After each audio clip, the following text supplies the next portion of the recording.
Mic check for the YouTube stream. Mic check for the YouTube stream.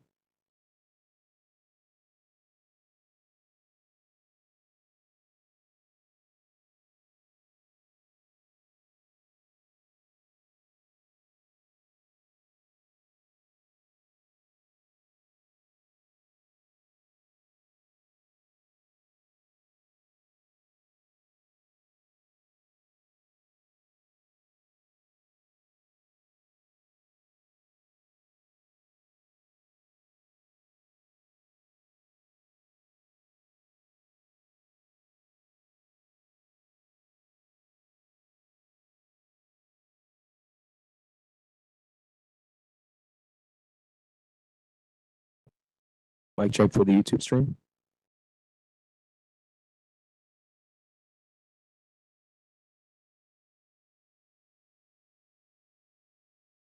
Testing.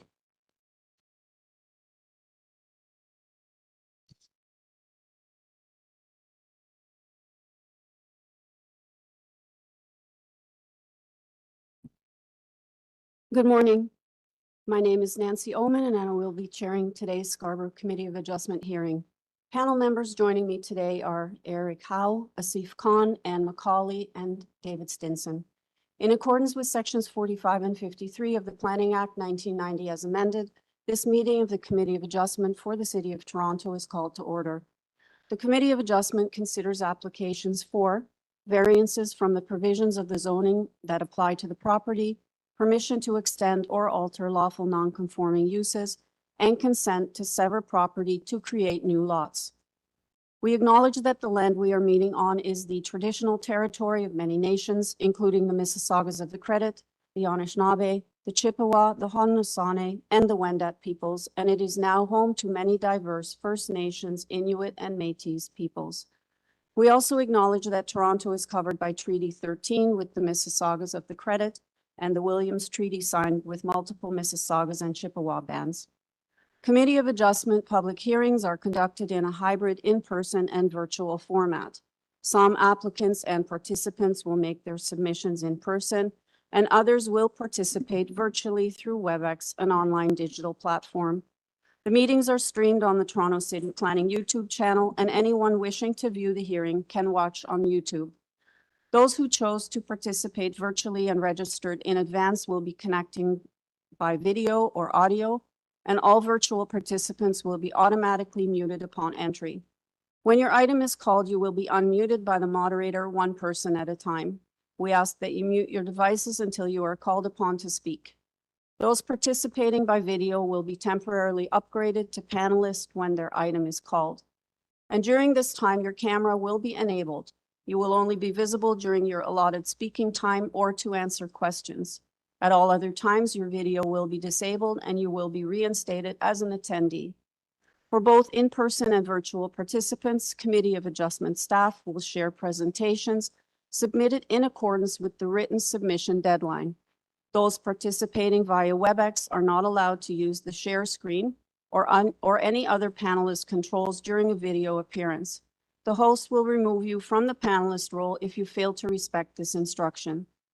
People attending in person today who want to receive a copy of the committee's decision on an application must fill out a decision request card, and those participating virtually need to submit a written request for the decision by email.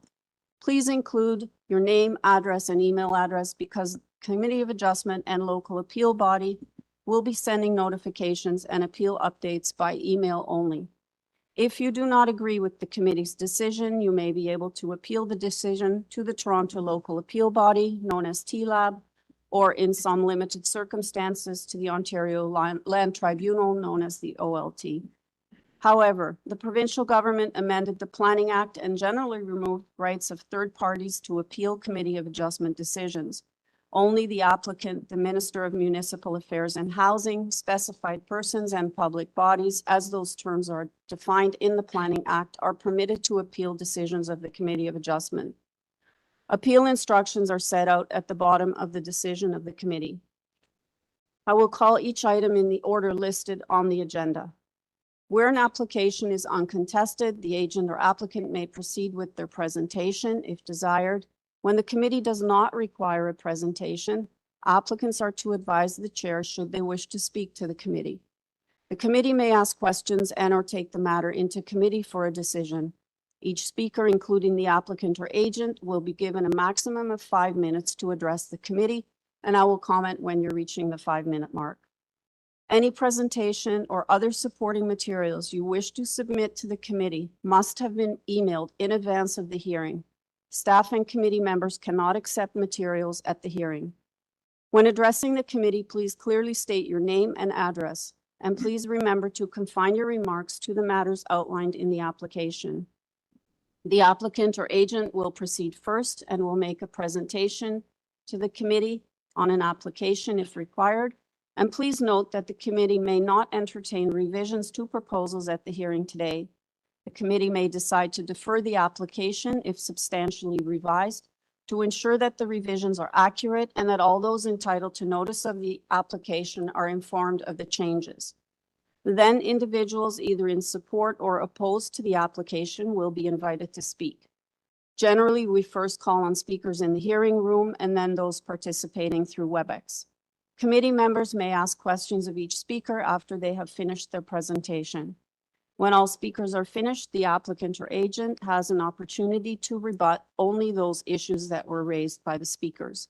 This will mark the end of the discussion, and the application will then be taken into committee for a decision. All right, panel members, can I have a motion to adopt the minutes of the last meeting? Mr. Khan? Thank you, ma'am. I would like to move that the minutes of December 3, 2025 be adopted as circulated. Okay, and Ms. McCauley, you second? I'll second that motion. Okay, so a motion to adopt the minutes moved by Mr. Khan, seconded by Ms. McCauley. All in favor? Okay, that motion carries unanimously. Are there any declarations of interest in any items this morning by panel members or staff? Seeing none. Mr. Deputy Secretary Treasurer, are there any files to be closed or deferred? Through the chair, there are no files to be closed. There are two deferral requests for the morning session. The first one is item number 1, 309 BIRCHMOUNT Road, deferral at the request of the applicant due to improper notice. Okay, is there anybody in the audience here to speak to item number 1, which is 309 BIRCHMOUNT Road? Are you here in opposition or? Okay, can you come to the front, please, sir? And in the meantime, staff, do you have the agent on the line?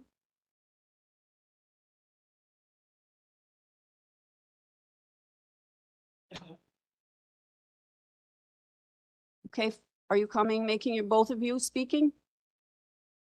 Can you both come down to the mic here, please? Yes, and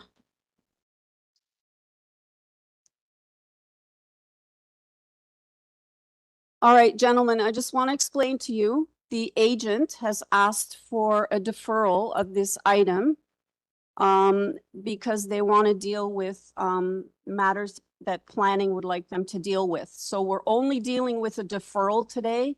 The applicant is on the line virtually, so I'm going to ask him to explain why he needs to have a deferral, okay? Yes. All right.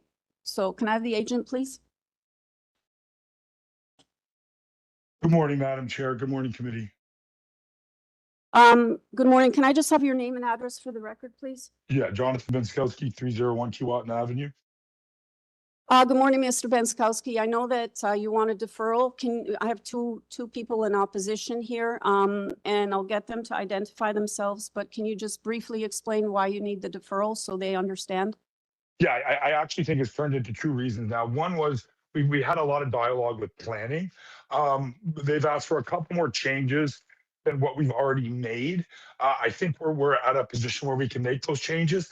And I also think those changes will help to alleviate some of the concerns of the neighbors, as well as planning, which would largely deal with reducing the coverage and increasing the setbacks.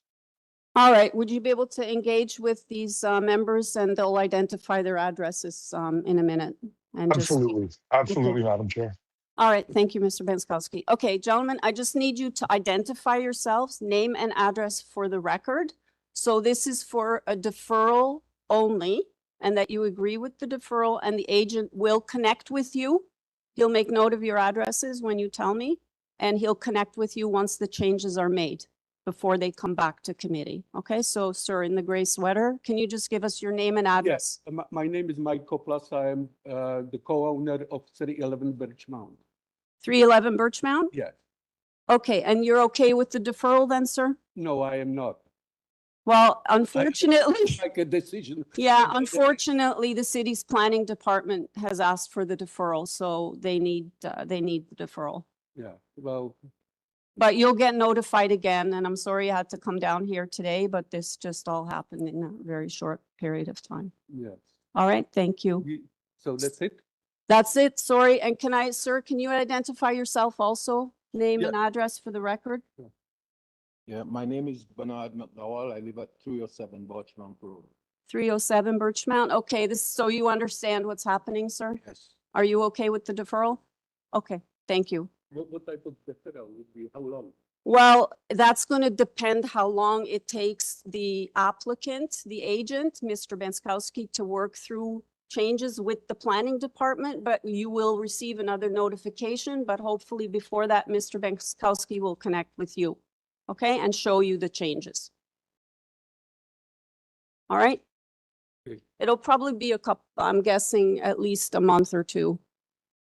Okay. Who is the gentleman that you were speaking on the, You can speak to the staff after and they can tell you. oh, who? All right, panel members, we're in committee, so on the deferral. Mr. Howe. Thank you, Madam Chair. Hearing everyone, I move deferral of this application so the applicant could address community planning concerns. Okay, have a motion to defer the item moved by Mr. Howe, seconded by Mr. And Chair, thank you. I'll second the motion. Seconded by Mr. Stinson. All in favor? That carries unanimously. All right, any more deferrals, staff?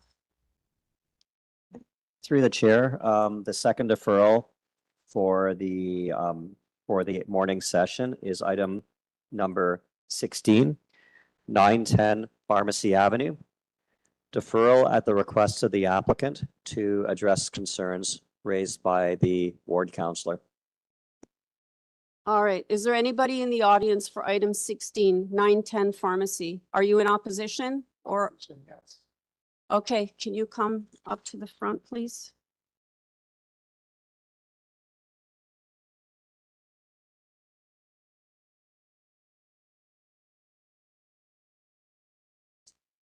All right, Through the chair, the applicant is here in person.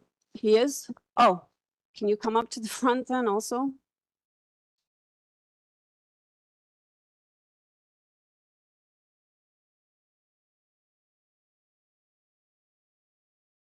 You can have a seat for a minute. Thanks.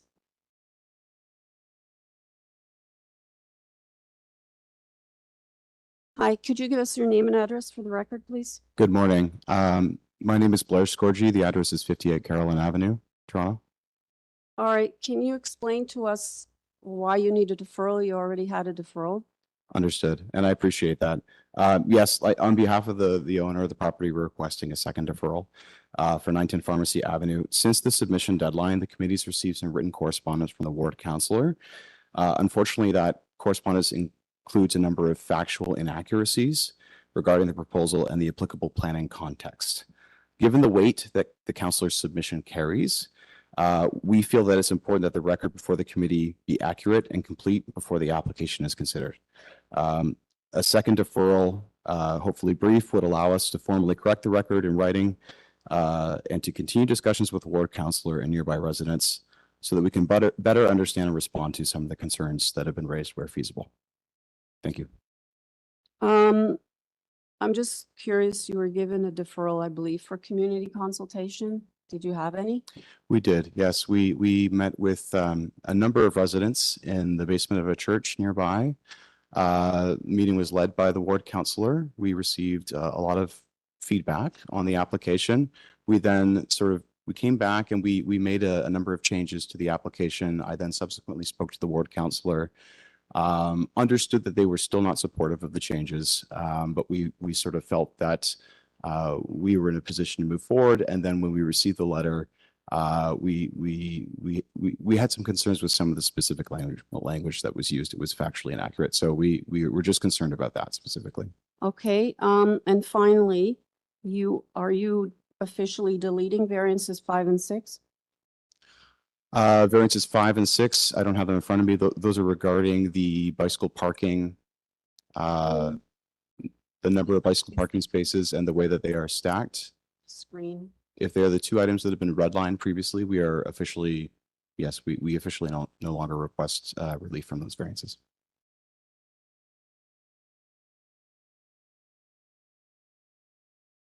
Okay. Yeah, so it's the bicycle parking, right, that you're removing? Bicycle parking, And then the other one is, sorry, my screen is freezing. The other one is also they're both for bicycle parking. that's correct. One has to do with the number of bicycles, Okay. parking spaces. The other has to do with the dimensions associated with the storage space. We no longer require relief. Okay, I'm gonna ask you to have a seat and just ask these people how they, sir, can you come back up now? If you could give me your name and address for the record, please. Yes, my name is Darren Wilson. I live at 59 Biscayne Boulevard. How do you feel about a deferral? I'm okay with that. Okay, were you part of any community meetings before? So I was at the meeting that the gentleman mentioned, What- yes. Remember what date that was? Early December. Okay. Yeah. Okay, sir, are you here in opposition also? Can you also come to the mic then? Just need your name and address. My name is Zhihao Wang, living in 16 Singleton Road. I'm sorry, what's the address? 16 Singleton Road. All right, how do you feel about deferral? I don't like deferral. I was here once already. This is the second time here in this room. So you're opposed to a I deferral? oppose the deferral. Okay, is there anybody else here speaking to this item, 910 pharmacy? You can have a seat, gentlemen, unless, does any of the members have any questions of these speakers? Ms. McCauley, okay, I have a question of the applicant though again. okay.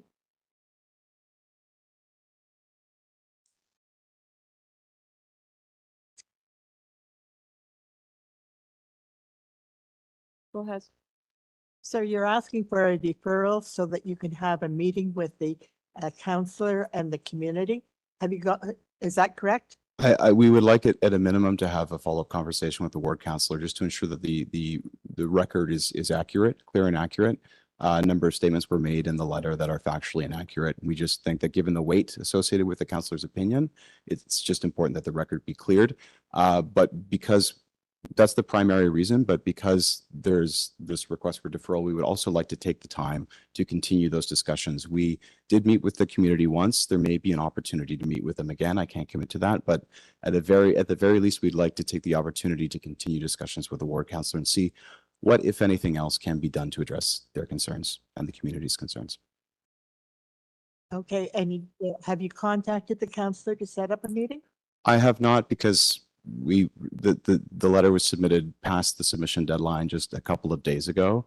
And I was prepared to speak to the item today, irrespective of the outcome of this deferral request. So if the deferral is granted, then I will immediately follow up with the ward council to schedule a conversation. I'm curious, just one more thing. The counselor was part of the community engagement you had? The ward counselor, yes, sort of facilitated and led the community engagement session. Why are you here today? I'm just curious. Why did you push to come here if you knew there were still issues? We thought that we had made meaningful concessions to address some resident concerns, but the residents at the end of the day are looking for a number of things that we're not sure that we can offer, but there may be some other things that we can offer that we've subsequently discussed, and we would like the opportunity to speak to the ward councilor about it. Well, I'm gonna take it into committee and Sure. see how my colleagues feel about a deferral. So any comments, Ms. McCauley? Okay, I'm okay with the deferral. Anything that this applicant can do to improve the application so that it's more desirable from the community's point of view, I think is good. I understand that a deferral would require a whole renotice, and it may be a couple of months before he's back. Mr. Khan. Thank you, Madam Chair. I would like to bring to your kind notice Excuse me, that the concern of the community. excuse me, through the chair, there's also someone online who's registered to speak on this item. Oh, okay. Thanks. Okay, can we hear from the online speaker? We'll just come out of committee.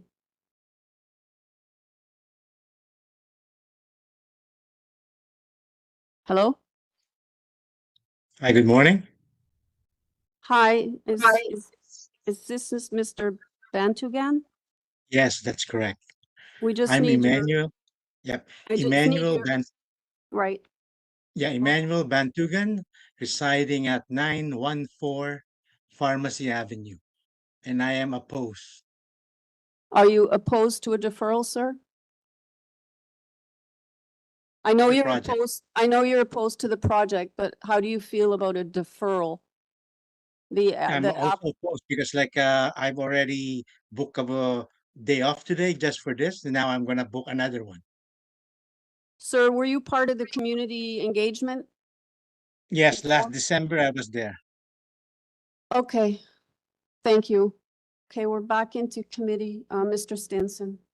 I'd love, thank you, Chair. I think Mr. Khan was trying to say something before the interruption, so I'll stand for him first. Go ahead. Okay, Mr. Stinson. Mr. Khan wants you to go. Thank you, Mr. Khan. Thank you, Chair. Accurate and fair. That was what the agent said to us today. If information is in the community that's not accurate and fair, they want to dispel that. I'm usually not for a second deferral in the short timeline that we're speaking of from December of last year. But in this case, I agree with Ms. McCauley. I think a deferral is appropriate because it'll help with accuracy and fairness to this process. And that's my thoughts. Mr. Khan, did you want to say something? Thank you. I think my colleague has summed up my question, so I will agree with him. Okay. I'll just weigh in. I'm kind of on the fence on this one. I feel when we grant a deferral and, you know, especially when there's been meetings with the community and the counselor, and then to come back so quickly instead of working through things, but it kind of bothers me, and I hope you don't do that this time, sir. That you actually take the time to work with the community and the counselor if this deferral is in fact granted. All right, so I need a motion. Ms. McCauley. I'll move a deferral for a date in the future not yet determined. And the purpose of the deferral is for the applicant to meet with the counselor and the community to resolve some of the issues, or at least address the issues. Okay, do I have a seconder? Thank you, Chair. I'll second the motion. Okay, I have a motion to defer, moved by Ms. McCauley, seconded by Mr. Stinson. All in favor? Okay, the motion carries. Thank you, and apologies for the inconvenience. Okay, thank you. Is there another deferral, Mr. Deputy Secretary Treasurer? Through the chair, there are none for the morning session. All right, so we're going to go in order now. So starting with item number 2, which is 21 Leyton Avenue. Is there anybody in the audience for 21 Leyton?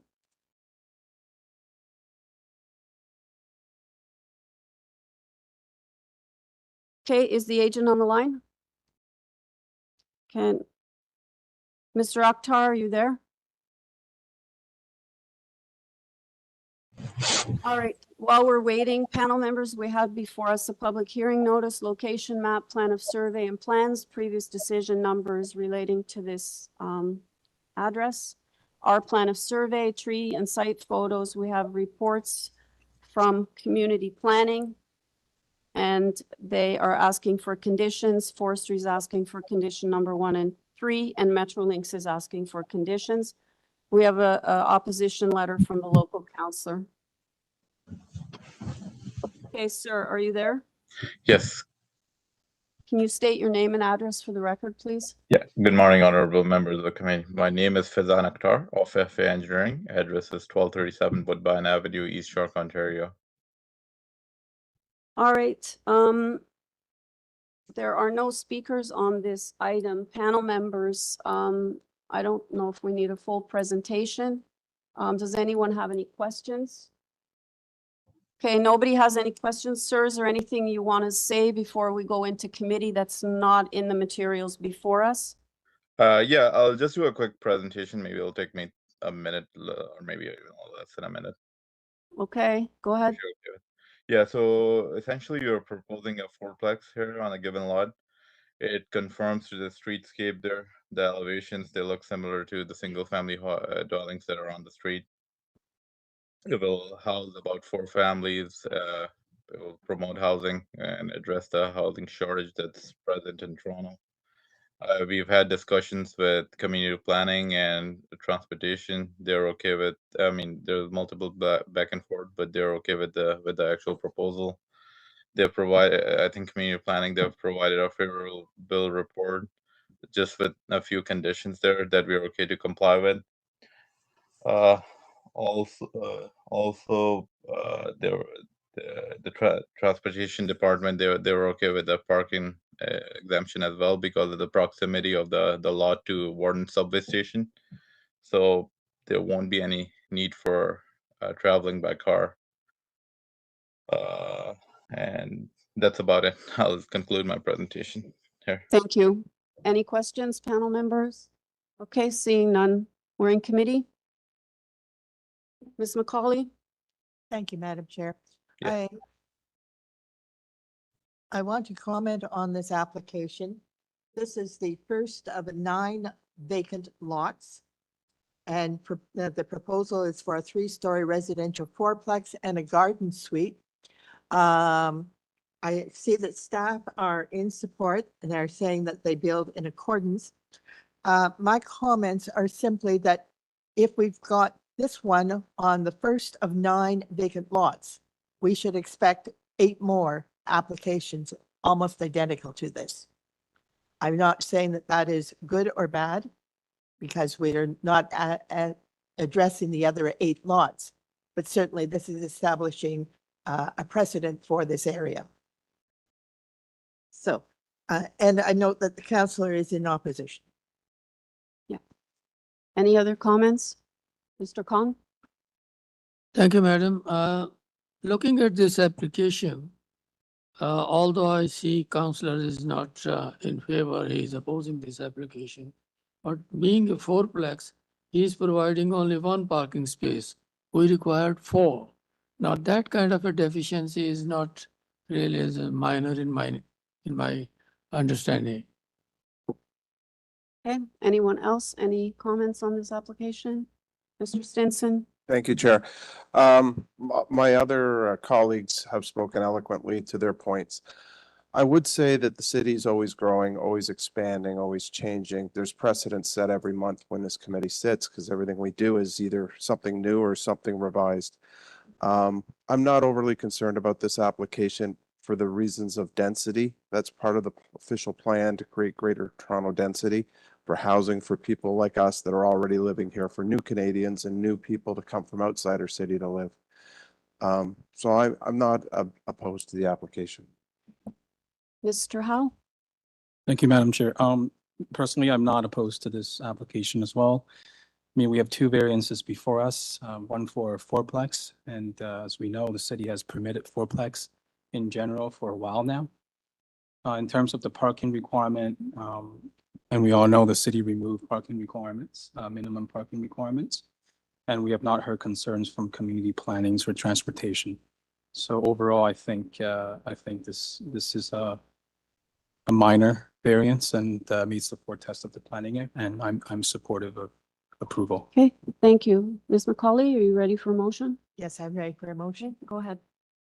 I move approval of this application subject to the community planning recommendation that they build in accordance with the site plan and the urban forestry conditions. And Metrolinx? And Metrolinx. Okay. Do I have a seconder for this motion? Mr. Howe? I will second the motion. Okay, I have a motion to approve, moved by Ms. McCauley, seconded by Mr. Howe, including the planning conditions in the January 7th report, forestry conditions 1 and 3, and Metrolinx conditions. All in favor? That carries unanimously. Item number 3 is 7 Chatterton Boulevard. I don't see any speakers other than the agent, who I see is making his way down. While you're coming down, we have before us a public hearing notice, location map, plan of survey and plans, a red line public hearing notice, as well as tree site photos, and we have 3 variances, and it's basically to legalize a porch. Go ahead, sir. Patrick McAuliffe, 69 Harris Park Drive, Scarborough, Ontario, agent for the owner. Panel members, do you have any questions for the agent? I think we're good on this one, sir. Is there anything you want to add that's not Nope. before us? Nope. Okay, we're in committee, panel members. I'll need a motion.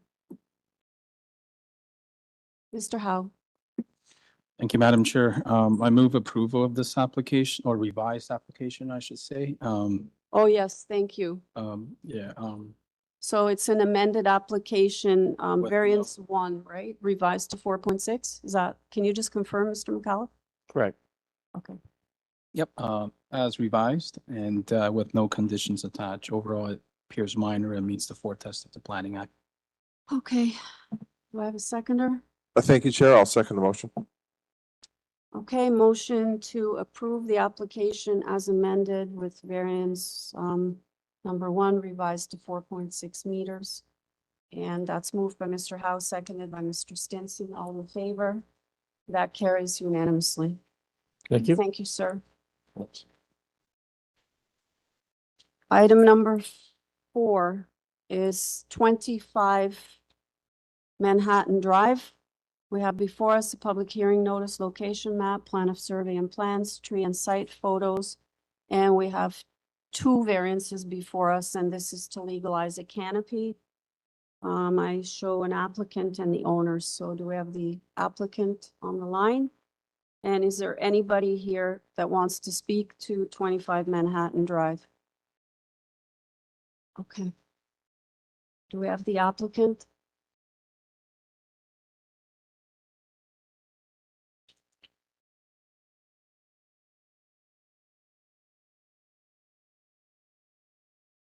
Applicant on the file. I'm going to defer to Gus Stavropoulos, who should also be on the call speaking today as agent.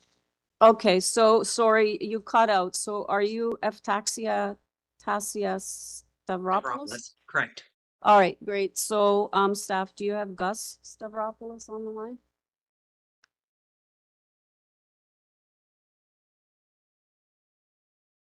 Yeah, okay. Hey, everyone. Hi, I just need your name and address for the record, sir. It's Gus Stavropoulos. My address is 25 Manhattan Drive is the subject property, but I live on 395 Frontier Court in Pickering. All right, sir. I don't think we need a presentation on this. Let me check if anybody has any questions. Mr. Khan has a question for you, sir. Sure. Thank you, Madam Chair, through you. I'm anxious to know how old it is, because you want to legalize, so I want to know how old it is, and this canopy, and what is the size of the canopy. So on this, the size should be on the plans. Just for some context, I think it was about 3 or 4 years ago it was built because my late stepdad, who passed away last January, had issues traveling from the vehicle to the home, the side door to get in. He slipped a few times and fell. So they built the canopy to not have icy surface on the driveway. I think it was 3 or 4 years ago that they built it. They didn't know that the contractor didn't get a permit to do this. He's the one that undertook the renovations, and unfortunately he's no longer here. So we had to undertake to do this minor variance to hopefully make this comply. Thank you. Any other questions, Mr. Stinson? Thank you, Chair. Sir, number 27 Manhattan Drive, they're the neighbors, correct? Yes. They were given proper notice about this application coming here today. Has there been any discussions with them about the canopy being legalized? I haven't heard anything on my end on if they've, I assume they're not here, but they were given notice. Okay, and as far as I'm familiar with the site, as far as drainage goes, because that's a substantive canopy, it's right over the fence, almost over the 227. Is it properly draining for water or is it draining onto the neighbors? It's draining onto our end. Right. Yeah. Through, can you just describe it? The drain just goes down onto our part of the property. It's not connected to anywhere. It's not connected to the main drain. Okay, and I thought you'd say that, but I just wanted to confirm with you for the record. Thank you. No problem, sir. Any more questions? Okay, sir, unless there's something you want to add, we're ready to go into committee to make a decision. No, I'm okay. Thank you. All right, we're in committee. Panel members, I'm going to need a motion. Ms. McCauley.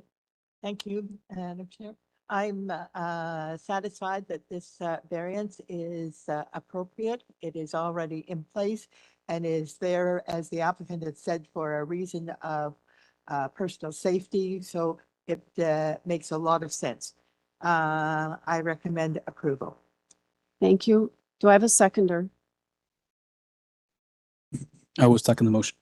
All right, I have a motion to approve the application moved by Ms. McCauley, seconded by Mr. Howe. All in favor? That carries unanimously. Thank you, sir. The next item, item number 5, 6 Shangarry Drive. We have 4 variances before us for a rear addition and a deck and a front porch. We have public hearing notice, location map, plan of survey and plans, tree and site photos, no conditions. I have one neighbor in opposition. Are they on the line? And in the meantime, do you have the agent on the line?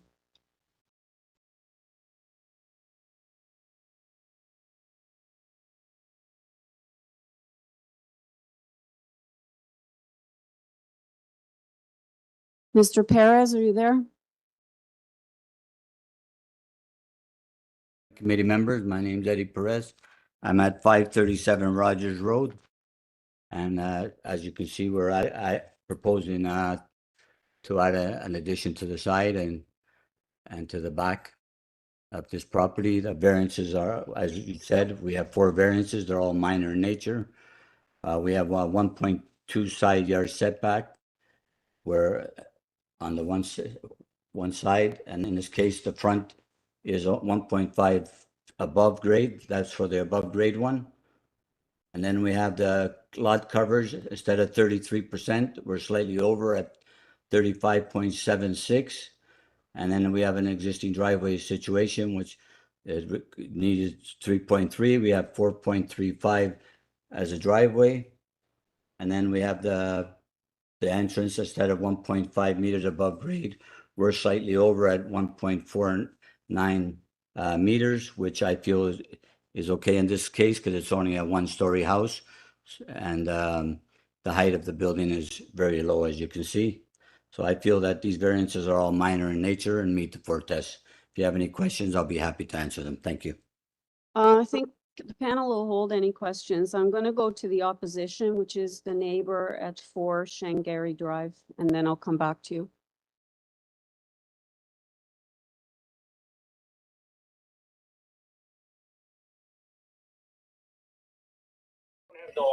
My name is Jennifer Ridgway. I live at 4 Shangarry Drive. We actually don't have an opposition. We just wanted to be able to observe the proceedings today just to understand exactly the changes. So again, we're not in opposition. We just wanted to actively kind of observe and understand what was taking place. Okay, it just, have you had any conversations with Mr. Perez or your neighbors or seen any plans? Yeah, so we did get the package in the mail. We haven't spoken to this gentleman, but we do speak to our neighbors often. And my husband has spoken to the neighbors. Just when we got the notice, I didn't realize that you would think I was opposing. I just signed up to be able to observe. Yeah, in future, maybe you can just, when you put your name down, you can say you're just observing and then. Okay, I didn't see that. We won't put you on the spot. Yeah, sorry about that. Yeah, no, I Yeah, don't. no worries. Our neighbors have been forthcoming that they've wanted to make changes, and we've had conversations. But again, I was just just wanting to be, in the loop with the changes. All right, thank you. Mr. Perez, are you there? Yeah, hi again. Yeah, I'm here. I heard what the lady next All door right. said. Maybe you can engage with them a little bit if there's anything they don't understand. Okay, I'll have the owners of the property during the process engage with them. Thank Yeah, you. I think that would be great. Okay, Okay, panel members, thank you. do you have any questions for Mr. Perez? Mr. Khan, go ahead. Thank you, Madam Chair. Through you, I just wanted to know when you are applying an application and you're mentioning the sides or direction, when you're saying rear add, but inside you are saying side add, what side is it? North, south, east, west? Pardon me? Sir, I didn't I'm understand your asking, question. when you're saying side add, what We're side is adding- that? We're adding to the south side where the proposed garage. And So it is south side, right? correct. Thank you. Okay, anyone else? Any questions, panel members? Seeing none, let's take it into committee for a decision. Thank you, Chair. I just wanted to say a few things. I think the numbers are in keeping with minor requests to enlarge the property in terms of what is being asked to be built. I don't see any objections from the neighborhood. No various city departments have had any concerns. So I'm more than comfortable approving the application. Ms. McCauley, I will second the. was that a motion? So thank you, Ms. McCauley, Chair. I'm going to move that we approve the application subject to, is it urban forestry or not even that? Yeah. It's nothing. Just to approve the application as it stands. Thank you. All I right. will second. Okay, I have a motion to approve the application moved by Mr. Stinson, seconded by Ms. McCauley. All in favor? That carries unanimously. Thank Trying you. to move on. Okay, item number 6 is 163 Audrey Avenue. We have before us a public hearing notice, location map, plan of survey and plans, a cover letter from OXM Engineering, tree and site photos. Forestry is asking for condition number 2 and 3, and then I'll just note that there's one variance before us. It's a 3-plex and garden suite, but they already had approval before, like 3.93 as noted in the letter. So the difference they're asking for is 0.19. Okay, I don't see any opposition. Do we have the agent on the line? No. I mean, I'm okay to go ahead with this one. I don't know. Is the agent here? Is there anybody in the audience for 163 Audrey Avenue? Mr. Deputy Secretary Treasurer, I mean, I'm okay to go ahead. Oh, you got him?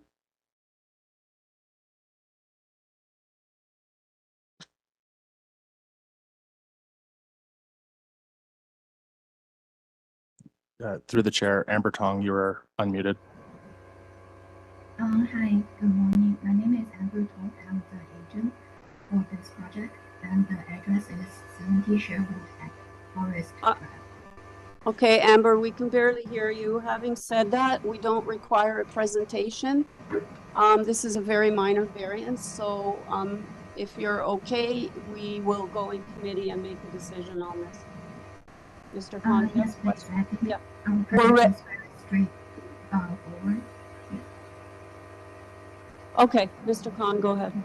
Thank you, Madam. It's a one variance application, so I will move this application be approved with forestry conditions. Okay, do I have a seconder? Thank you, Chair. I'll second the motion. Okay, we have a motion to approve the application, including forestry condition 2 and 3, moved by Mr. Khan, seconded by Mr. Stinson. All in favor? That carries. Your application has been approved, Ms. Tong.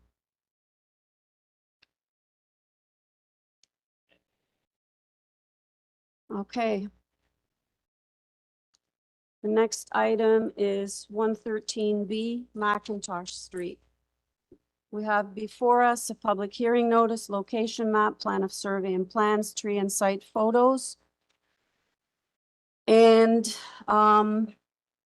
we also have item 8, which is 113A McIntosh Street. So we're going to do both of these together.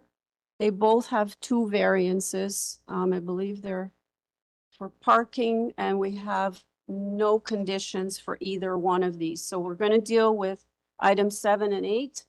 So 113A McIntosh Street and 113B McIntosh Street. Is there anybody in the audience for either one of these applications?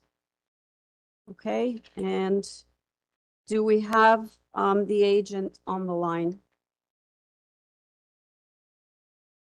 Good morning, Madam Chair and the committee. What's your name, please? And My address? name is Nusrat Jahan, address 3400 Danforth Avenue. Okay, I don't think we need a presentation on this. You understand we're doing both items together? Yes. Okay, panel members, do you have any questions for the agent? Okay, we don't have any questions. We're ready to go into committee. Anything you want to add that's not in the materials before us? I just want to add to the site plan that in front of the private part of the property, there is CD part, which is 5.86 meter, and the walkway, concrete walkway is 1.22 meter. So which leaves us from the property line to the walkway 4.64, which is beyond the property line. And we are in protruding 0.27 meter inside the public part of the property. Thank you. Okay. We're in committee. Ms. McCauley. Okay, this is an application that we have seen before when it was first came to the committee to create 2 new lots. And so what we've got now is the 2 new dwelling units. There is also with this approval, laneway dwellings that got approved but are not yet built. I went out there to take a look at what has been built. It seems appropriate. It's new. It does require parking in the front yard, but in this situation, I don't have a problem with the parking in the front yard for both 113B and 113A. So I will move approval. Okay. Do I have a seconder? Thank you, Madam Chair. I will second the motion. I don't see any concerns for transportation services. And I think it's a good thing to have parking added on to these multiplexes. Yeah, I agree. Looking down the street, a lot of people are parking in front of their garages and stuff, so it's not anything new. Okay, so we have a motion moved by Ms. McCauley, seconded by Mr. Howe for 113A and 113B McIntosh Street to approve the application. No conditions. All in favor? That carries. Okay, thank you. The applications are approved. Item number 9, 62 Tivoli Court. We have before us a public hearing notice, location map, plan of survey and plans, a red line public notice showing amendments, a deletion of variance number 4, tree and site photos.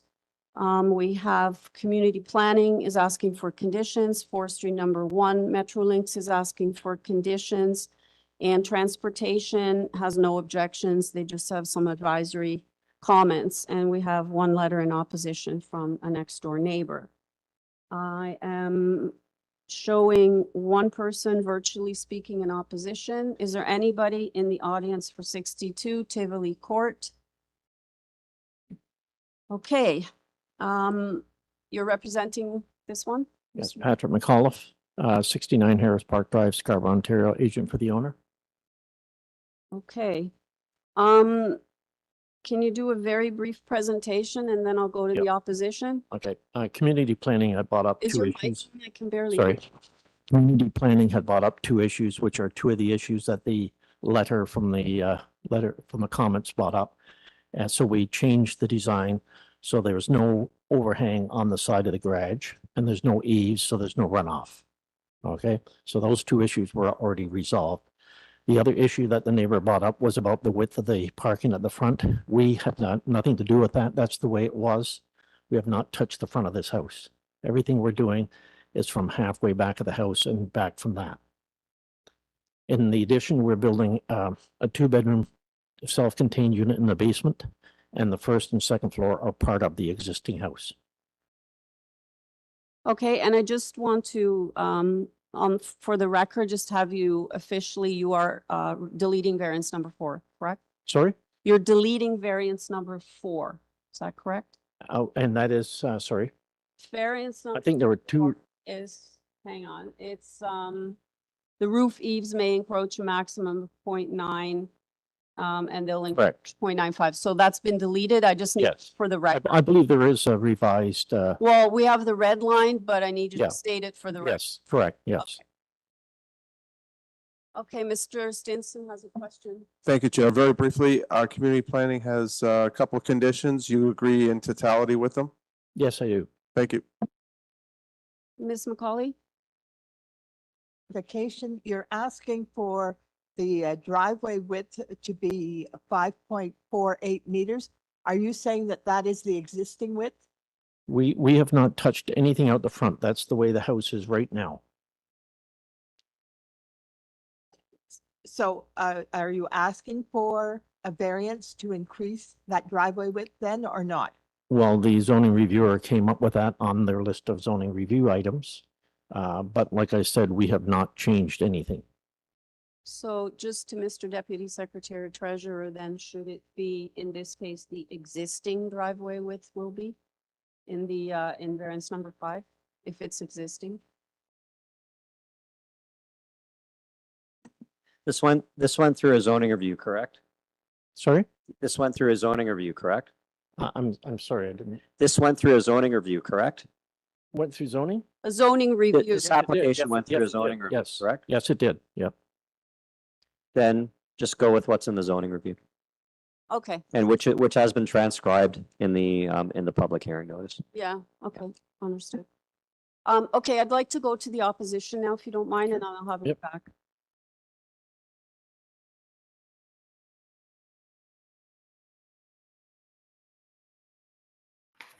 You can hear me?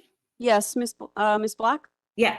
I need Right. you to identify yourself officially for the record, your name and address. Yep, my name is Susie Black, and I live at 64 Tivoli Court. Okay, you have 5 minutes to state your opposition. Okay, so I'm speaking on behalf of my entire family. We are the east side neighbors of 62 Tivoli Court. We have a very good relationship with the neighbors. There's no animosity. They're great people. However, I have very large concerns about our own home. This will have a huge impact on our daily lives. First being that they're adding another basement apartment with an east side walkway that will take away a lot of privacy for my family. The space between our houses is very narrow as it is. We can barely fit our cars in there. And it would certainly be awkward to have people coming and going up the side of my house at all hours of the day or night. They'd also have a very clear view in my side door, which looks directly into my main bathroom. My daughter and I use that bathroom, and very often we don't close the door. So I now have to worry about someone standing at the side of my house looking into my bathroom. The walkway would be very close to our 2 vehicles, not leaving much room for them to get by. And I'd worry about them carrying anything up and down the driveway. Would they damage the vehicles? In the winter, between the houses becomes a very turbulent whirlwind of snow, and the snow gets pushed up against the houses, and we have a very difficult time shoveling that snow as it is. We struggle to find out where to even put our snow, let alone where they're going to shovel their walkway snow. Where would they put it? They can't put it on my driveway. for all the years, the 37 years we've been here, we've always kind of pushed our snow up onto their little grassway, making sure not to put it up against their house too much. The second part is I'm very concerned with the loss of any sunlight into my backyard.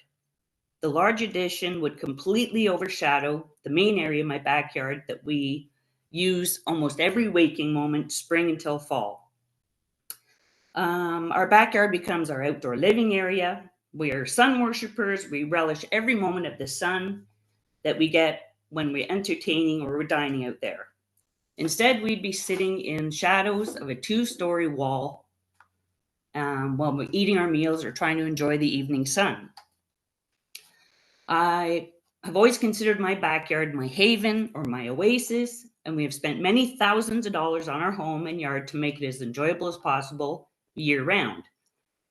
Late in the fall, we enjoy our afternoon sun the most, and that would be completely taken away. We would now be sitting in a very large shadow looking at a wall. The addition is almost a full length of a house and 2-story talls. That would certainly cut out any sunlight that my mature gardens need to thrive, and I've worked many years on nurturing. The thought of walking out my back door and not being able to look west to see trees, sun, and nature would be devastating to me. I will lose the tranquility of my beautiful yard and be stuck sitting in the shadow of a looming structure. Having had a beautiful, open, sunny backyard for 37 years and going to sit in the shadows is unfathomable to me. Also, the 2nd-story balcony being proposed would take privacy away from my pool and my pool deck, where I quite often sit in my bikini, and I feel like I'd be overseen and uncomfortable. My last and very important point is the fact that the original application plans of the current basement show incorrect configurations of the basement area. The application shows a spice kitchen, a workout room, an existing sewing room, and a storage room. The fact that is the basement is currently being rented to 3 separate bedrooms, and the owner does not use the space for his own personal use, but as a source of income. In my research, I believe you must show correct, truthful information when applying for a permit. My fear is this dwelling will become a rooming house with many renters and tenants. The amount of people that could potentially reside there may become overwhelming, in my opinion. My house is my home. It's not an income, and it has been for many years and many years to come. I'd like to continue enjoying that and not having to deal with overcrowding, privacy issues, lack of sunlight or daylight, and keep the peace that we enjoyed for so long. Okay, That- I need you to, is that your presentation? Because you're 5 minutes of it. Yep, that's it. Okay. Panel members, Mr. Khan has a question for you. Thank you, Madam Chair, through you. I am simply want to know whether this application, which is before us, has been discussed with you before starting. Did you have the opportunity of talking all these complaints and concerns? No, with they have the not. applicant? No, the only way I knew about it is a letter in my mailbox and the sign on their front door or their front lawn. Thank you. Anyone, Mr. Stinson? Thank you, Chair. Have you, when you got the letter, did you speak to your neighbor on your own? No, I don't. I barely see him. He's really he sleeps all day and he works all night, so I don't Okay. see him much. And Susie, just confirm for me, are you at 64? Yeah.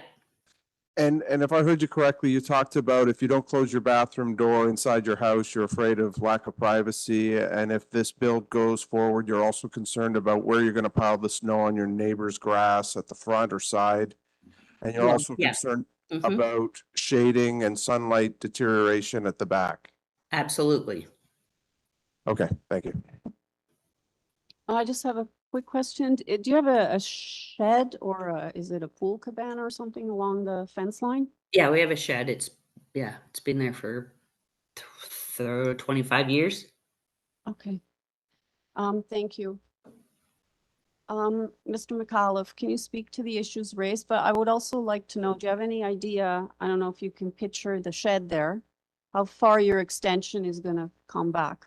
Like, is it gonna line up at Can we the show front the of the site? shed or the back of the shed? Do you have any idea? Can we see the site plan again?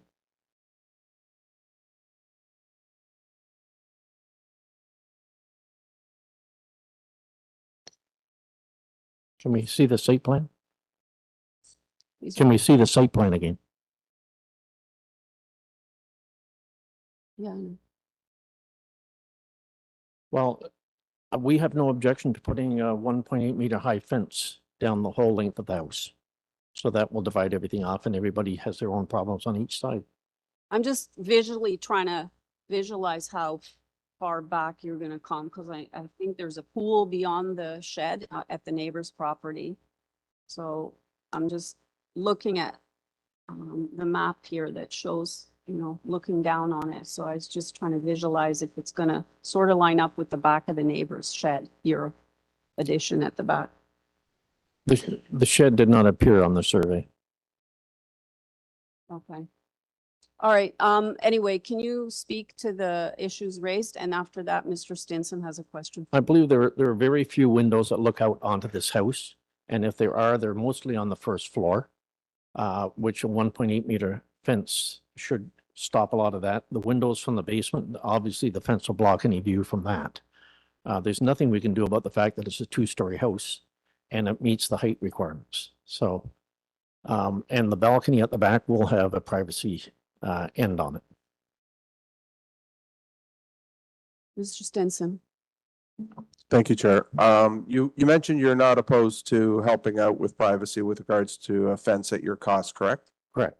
And in keeping with that idea, would you have any objections if decided down the road to put in shrubbery to also include privacy? Sure. Okay. These lots seem extremely large to me. Am I accurate in that statement? They're very large. Can you give me an idea how big that backyard is? I believe it's like 164 yards deep, 164 feet deep.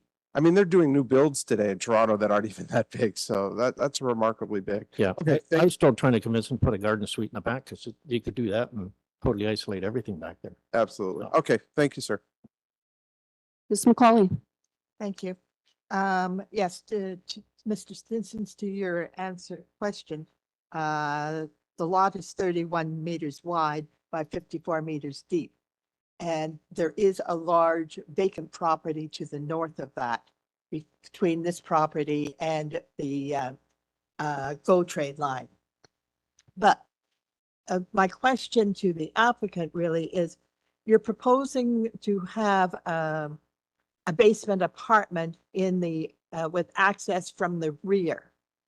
And I assume that what you're showing us now is a new walkway and a brick walkway to the back, to the stairs that get to the rear. Correct.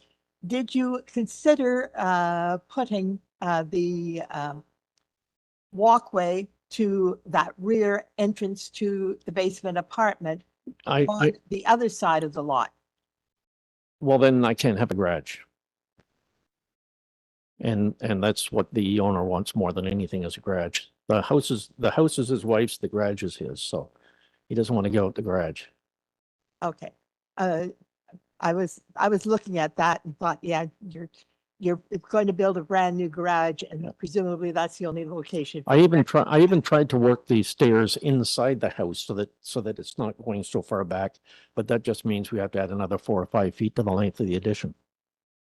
Okay. And you had said earlier that you are willing to put in a 1.5 meter privacy fence along that property line between yourself and number 64. Is that correct? If that makes everybody happy, yes. And will that privacy fence go from the existing dwelling to the rear of the lot? Yeah, I would say from the front of the existing house to the back of the walkway that leads to the basement. Sorry, say that again, please.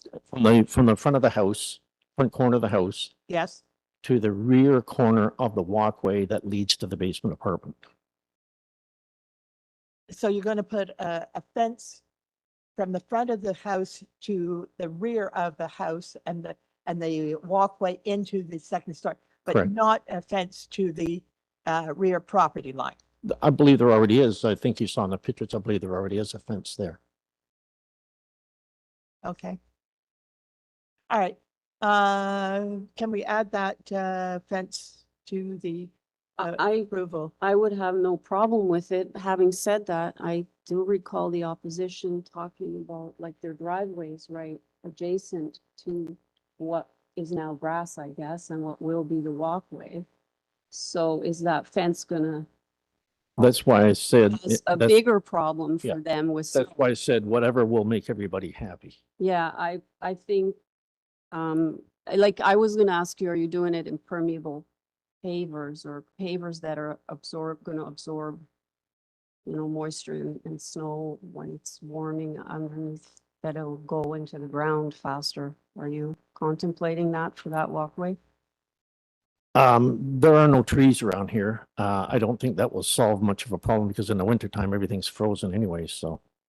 Yeah, myself, I would rather you engage in discussion with the neighbor whether or not they would want a fence than putting it in as a condition, Ms. McCauley. I'm not sure it's a good idea. Mr. Stinson. Very useful conversation. I do want to say one concern I have. The neighbors made it very clear, if I heard her correctly, they appreciate being able to pile snow from their property onto their neighbor's property. Let's not get into the weeds here, pardon the expression, on how people should use their property. This is the owner's property. These are renovations they want done and alterations, and that's what's before our committee. And I'm not sympathetic to where other neighbors want to pile their snow. That's their issue. Thank you. Okay, to you, Mr. Stinson. I think we are getting into the weeds. I do notice that they're adding a building to the rear of the property. It is going to be a 2-story building to the rear of the property, so there will be some impact on the adjacent property. But I take your points of yourself and the chair that maybe we leave the issue of the fence and the location of the fence to be something to be resolved between the two owners.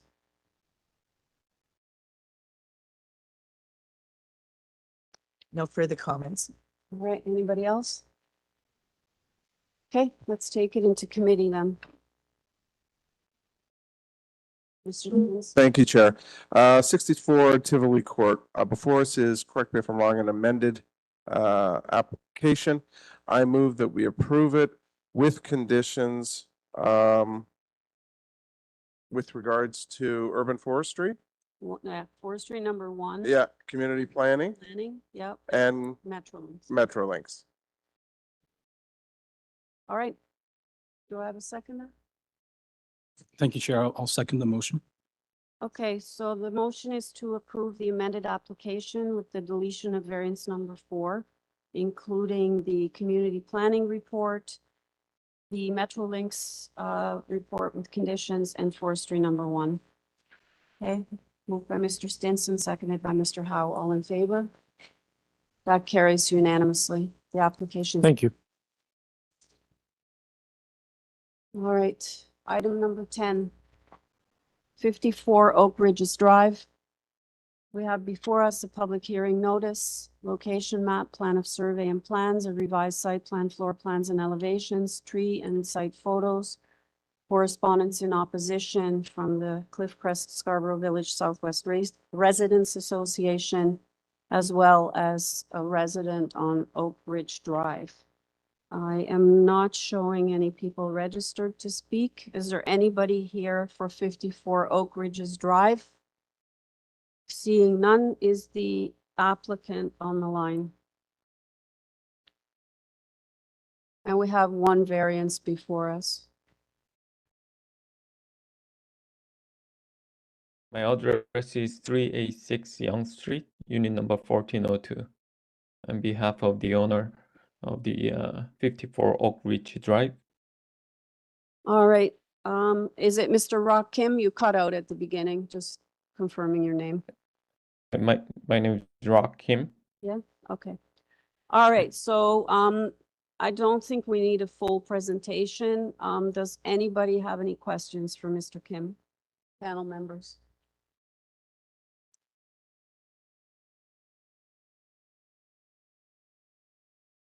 Yeah, Mr. Stinson. Thank you, Chair. Sir, you're aware of the opposition from the Cliffcrest Scarborough Village Southwest Residents Association? Yes, I already read that, yeah. And did you make any effort to meet with them or communicate with them about what this application's about?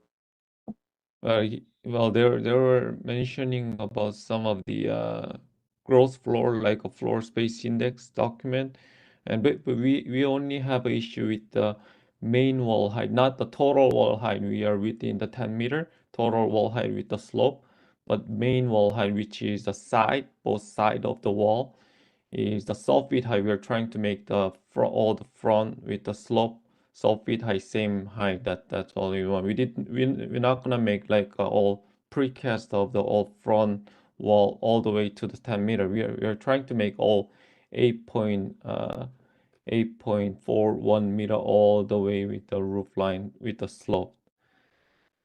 That's over all both side of the wall. The soffit height is 3 feet over. Thank you. And if I understand correctly, the as of right height allowed is 24.6 feet. You're asking for 27.6 feet, which is a difference of 3 feet higher. Higher of the side of the main wall of the soffit, the roof line, not the total wall height. Yes, total the building height. Thank you. Okay. So just further to Mr. Stinson, the Cliffcrest Scarborough Village Southwest Residents Association, they were speaking to the size, the style, the trees. So you feel that the project itself, you know, does fit within the context of where it's being proposed? Yeah, I think so. I think the owner of the association, he lives in a 214 Oakridge, which is really far from there. We already got the approval support letter from the neighbors submitted. What, for this one? Yeah, I submit for the support letter for the When- 56 40 44. When, 2 days ago I sent. Yeah, go ahead. Through the chair, those were submitted after the written submission deadline, so that's the reason why it's not in your agenda package. Yeah, can you, which numbers did you say? 56? I'm sorry about that. Yeah. 56 40 Mhm. 44 Mhm. 33. Okay, so they're all okay with it. All right, any other questions, panel members? Okay, sir, anything you want to add? We're ready to make a decision on this. That's all. Thank you. Okay, we're in committee. Thank you, Chair. I will note that with respect to the Cliffcrest Scarborough Village Southwest Residents Association, their concerns, like all concerns brought before the committee, are valid. I noticed one of the sentences they wrote is that one property at a time, the Committee of Adjustment approvals are changing the character of the neighborhood.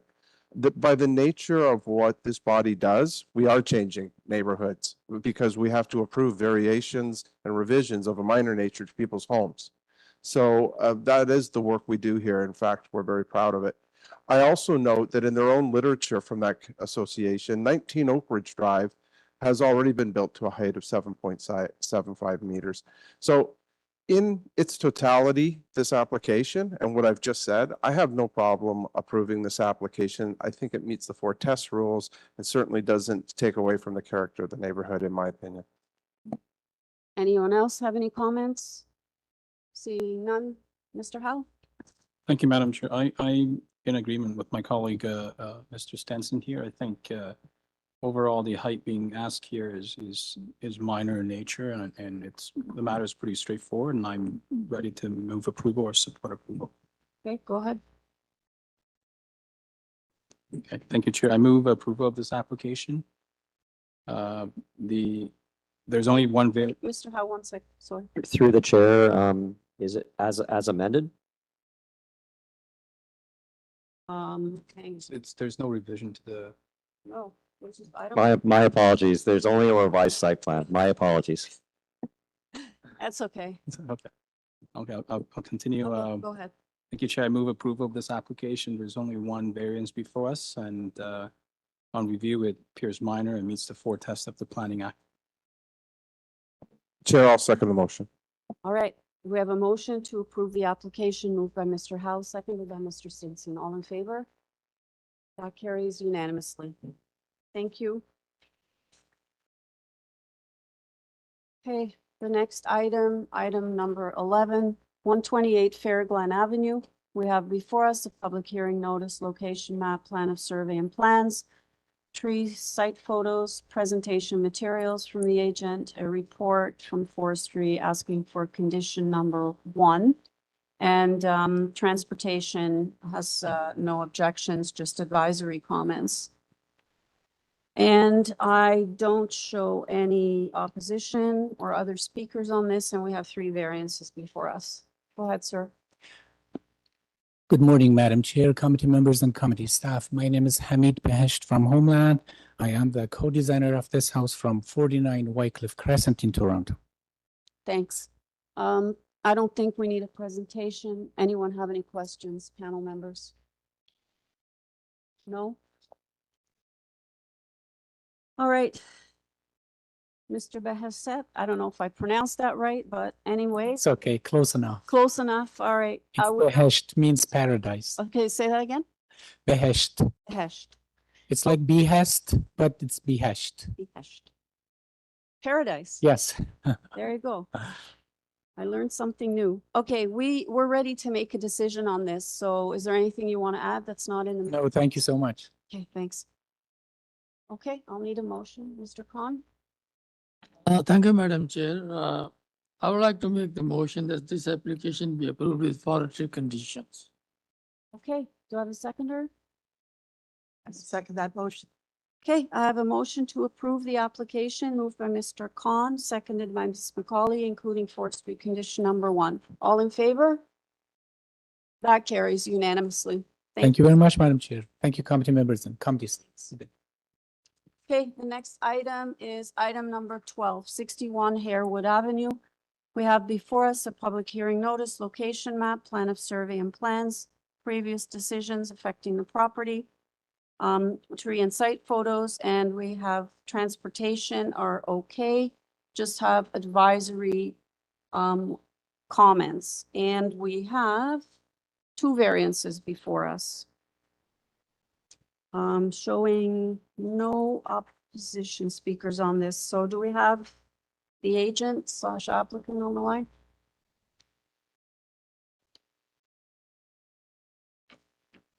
Hear me? Hi, I just need your name and address for the record. Yeah, my name is Shivangi Prajapati from the CM Designers and Engineers. My address is 537 Danforth Road.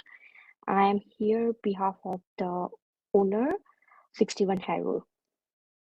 All right, we don't need a full presentation. Panel members, do you have any questions for the agent? All right, I'm not seeing any questions. Is there anything you want to add that's not in the materials before us? Oh, you do have a question? Mr. Stinson has a question. My apologies, Chair. I didn't see my question, and now I see it. Is the agent still there? Yeah. Yeah. Okay. Did you see the advisory comments, or are you aware of the advisory comments with respect to this application from Transportation Services? Yeah, yes. And is there any one of those advisory comments that present a problem for you and the applicant? Sorry. Do any of those advisory comments come into conflict with what you want to do? In other words, will you do what the advisory comments are saying? Yes. So what we receive from the transportation department, yes, we can agree with that. Okay, I just wanted to air that out because they're pretty detailed there, even though they are advisory comments. And I wondered what your perspective was since you're here for the file. Thank you. Any other questions, panel members? Seeing none? Okay, we're in committee. Sure, Mr. Khan. Thank you, madam. There are two variances in front of us. And we have heard the agent, so I would like to move this application be approved. Ms. McCauley? All right, I have a motion to approve the application moved by Mr. Khan, seconded by Ms. McCauley. All in favor? That carries unanimously.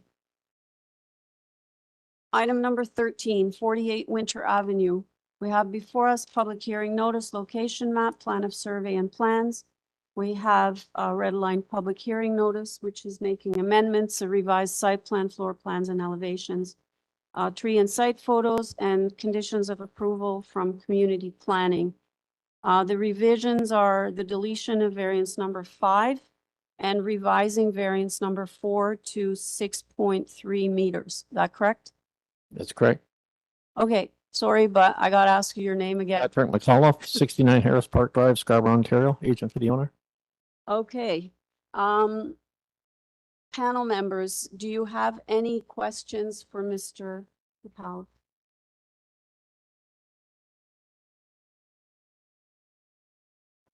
Yeah, go ahead, Mr. Khan. Thank you, Madam Chair. Through you, I just want to verify that variance number 4 has been changed to or has been amended to 6.3 and 5 is deleted. Is it true? I'm sorry, I didn't hear that. He's confirming whether variance number 5 was deleted and variance 4 was revised to 6.3 meters. Mr. McAuliffe confirmed that already. Hmm? He already confirmed that. Ah. Yeah? Yeah. Was there something else, Mr. Khan, you want to ask? No? Mr. Stinson? Thank you. Yeah, thank you, Chair. The required rear yard setback is 3 meters for a building containing a garden suite. You're asking this committee and the city for a revision to be 0.6 meters from the rear lot line. Is that correct? We were at committee to build this garage about 2 years ago. The garage was built and what we're trying to do now is just go straight up over top of the garage. So this was all approved as a garage originally. So are you saying, okay, I hear what you're saying. Okay, thank you. Any other questions, panel members? All right, if there are no other questions, anything you want to add, Mr. McAuliffe, before we go into committee? Nope, that's it. Nope, okay. We're in committee, panel members.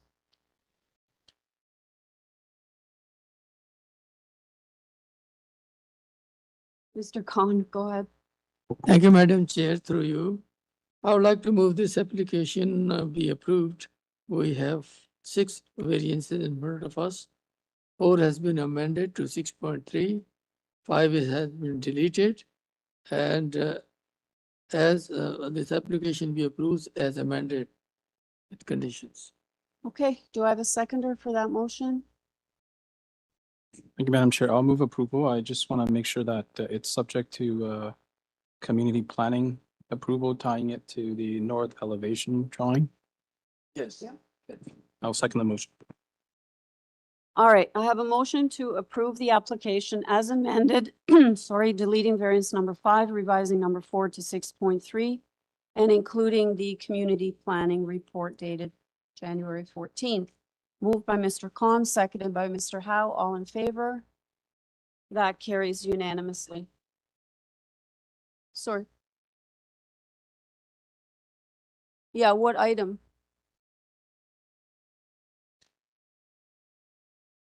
Okay, oh, you support it? Staff, do you want that for the record, his name? Yes, we will add it for the record. Okay, so can you speak to staff and they will add your name and address for the record? Did you've already registered, correct? Yeah, so no worries. We've got your information. We'll reflect it Okay, in the minutes. all right. The next item is item number 14. 975 Kennedy Road. Just give me 1 second. Um,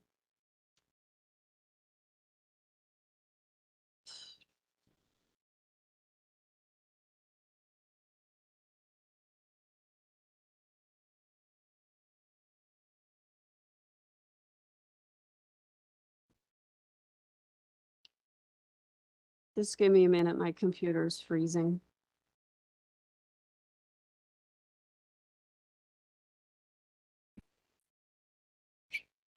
Dresser.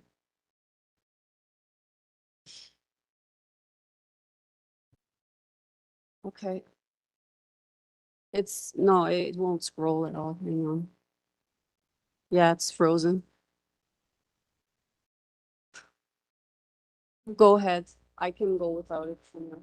I was just trying to see if, hang on, it just moved again, David says. No, it's not. No, it's been doing this a lot. Yeah, see? It's just freezing. I was just trying to see. Yes, okay, that's all. Okay, I can go without it for now if you can fix it. All right. So we have item number 14 and 15, which are intertwined, but I'm going to deal with them separately because we have different agents for each file. So we're going to start with 975 Kennedy Road. Is there anybody here for that one in the audience? Okay, we have before us a public hearing notice, location map, plan of survey and plans, minutes from the October 8th hearing, previous agenda package from that hearing, public hearing notice, location map, plan of survey. We have a cover letter from the AUDREY Lebanese Muslim Society. We have a parking study from LMM Engineering, a parking agreement and parking lot photos, as well as tree and site photos. Forestry is asking for condition number 2. Transportation doesn't have any conditions, just advisory comments. So do we have the agent on the line? Thank you.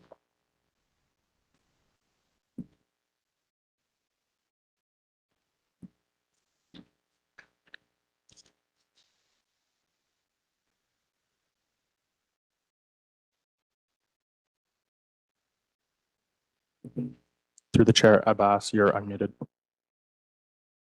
Perfect. Can you hear me okay? Yes, I just need you to identify yourself, name and address for the Yes. record. Yes, Abbas Farhat, 975 Kennedy Road, Scarborough, Ontario. Okay, I just want to confirm, like, you're just asking for parking on the Ontario Hydro site and all the agreements are in place, correct? Correct. Okay. Would you like a presentation or I is don't it? think, no, I don't think, I think we really understand what's going on here. I'll just see if there are any questions, okay? Okay. Ms. McCauley has a question. Thank you. This is the applicant, is it? Correct, yes. And what was your address again? 975 Kennedy Road. You live in this building? He's the No, applicant. no, I'm just part of the community. I'm helping out with this application. I live on 28 Delaware Drive, really, really close to that, but this is my address as being the applicant here. All right, represent Alhuda. as an applicant, we expect your living address, which kind of confused me when you said the number of the community center.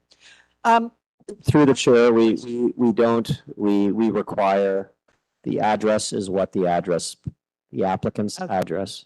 That's what's required. Okay, sorry, it's not relevant. I have 2 questions. Yep. First question is, how big is the existing building? And my second question is, to the applicant, is when was it constructed? Roughly. So the building is about 1,300 square meter. I'm not too sure exactly when it was constructed, but this property was bought back in 2013. Site plan and everything got kind of signed in 2018. I'm not too sure exactly when it was built. Like the Okay. actual property. Yep. So it's been in existence since 2018, 2019. That's really what I was trying Correct. to. Yeah, the community bought the property in 2013 and did all the paperwork to make it compliant as a worship place. Okay. All right. Thank you. That's all the questions I have. Any No other problem. questions, panel members? Sir, I think we're ready to go in committee on this one. And then we'll move to the 55 Mike Myers Drive next because it's a different agent, right? But you're kind of, this thing is together for the two properties. So we understand it and we're okay to go into committee unless there's something you want to add that's not in the materials we already have. No, I'm good. Thank you. Okay, thanks. We're in committee. Mr. Khan, go ahead. Thank you, Madam Chair. I would like to make the motion that this application be approved with forestry conditions. Okay, do I have a seconder? Chair, oh, go ahead, Ms. McCollum. Okay, I have a motion to approve the application, including forestry condition number 2, moved by Mr. Khan, seconded by Ms. McCauley. All in favor? That carries unanimously. Thank you, sir. And now we'll go to 55 Mike Myers Drive. And we have before us a public hearing notice, location map, plan of survey and plans, a cover letter from Patrick Pearson, minor variance sketch, tree and site photos. We have forestry asking for condition number 2. We have the same transportation report with no conditions, just advisory. And I am not showing any opposition. Is there anybody in the audience for 55 Mike Myers Drive? Seeing none, do we have the agent applicant on the line? Okay. Hi, Hi there. I just good need, go ahead. Yeah, good morning, committee members. My name is Patrick Pearson. I'm a professional planner with Glenchen and Associates. Address is 10 Kingsbridge Garden Circle, Mississauga.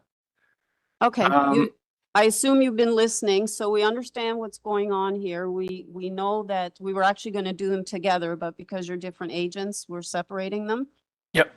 So we know all the agreements are in place and we don't need a presentation. So unless there's something you want to add that's not in the materials before us. Nope, that's everything. We've reviewed the staff material and the conditions and we're satisfied with them. So yep, I'm happy to let the committee make a decision. Okay, great. Ms. McCauley. Just a quick question. There is a lease on the hydro right away for this parking. How long is the lease? How many years, and can it be renewed? That's a good question. There is a lease in place. I don't know if the specifics. Hold on. I think it's 5 years, the lease, and there would be an opportunity to renew it. Okay. Once the lease is finalized. Yeah. Any other questions? All right, let's go into committee. Mr. Khan. Thank you, Madam Chair. I would like to move this application be approved with forestry conditions. Ms. McCauley, you want a second? Okay. Motion to approve with forestry condition number 2, moved by Mr. Khan, seconded by Ms. McCauley. All in favor? That carries unanimously. Item 16 was deferred. Thank you. Okay, thanks. Okay, let's move to item 17. 397 Pharmacy Avenue. We have before us a public hearing notice, location map, plan of survey and plans, red line public hearing notice with amendments. And we have a cover letter from Scorgy Planning, tree and site photos, presentation materials. We have reports from planning asking for conditions. Forestry's asking for condition 1 and 3. We have an opposition letter from the counselor. And we have lots of opposition correspondence from 399 adjacent residents on Bertha Avenue and a petition, 25 signatures with from residents on Bertha, Florence, Panare, and Pharmacy Avenue. Okay, if you can just bear with me 1 second.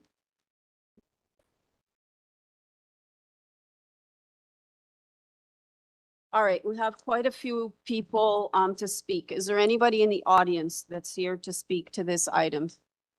Okay, can you take a seat in one of the front rows? And then we have also people online, I believe, who want to speak. How many have you got? Do you know, staff? Do we have them all? Handful? Okay. Okay, sir, I'm going to need you to do a presentation, please. No more than 5 minutes. We've got a lot of speakers online also. Understood. Thank you. Okay, go ahead. And you know what to start with, your name and address. Yes, and I'll just note the presentation was submitted to the C of A, so it should be on your end. Okay, so if staff can find the presentation and if you can just state your name and address for the record. Yes, my name is Blair Scorgi. Address is 58 Carolyn Avenue, Toronto. Okay. Madam Chair, members of the committee, this application concerns a purpose-built rental apartment building on a major street, and it's being advanced to respond to the city's adopted major streets and expanding housing options and neighborhoods framework. The application does not ask the committee to reconsider decisions that have already been made by City Council about height, density, or land use. It seeks only functional and technical variances. I previously advised the city on the development and implementation of the major streets framework. I view this proposal as a practical example of how that framework is intended to function on a mid-block major street site within a neighborhood. Next slide, please. The owner, Tristone Partners, project team is the slide. The owner, Tristone Partners, is a purpose-built rental housing developer and long-term asset manager. The consultant team includes myself at Scorgi Planning, Noam Hassan Design Studio, and CF Crozer and Associates. Next slide, please. The site is located on the east side of Pharmacy Avenue between Pennery Street and Donside Drive. Pharmacy Avenue is a 4-lane minor arterial road with TTC bus service and has been designated as a major street in the official plan. There's a bus stop immediately adjacent to the site. Surrounding uses are low-rise residential with rear yards on Bertha Avenue properties to the east.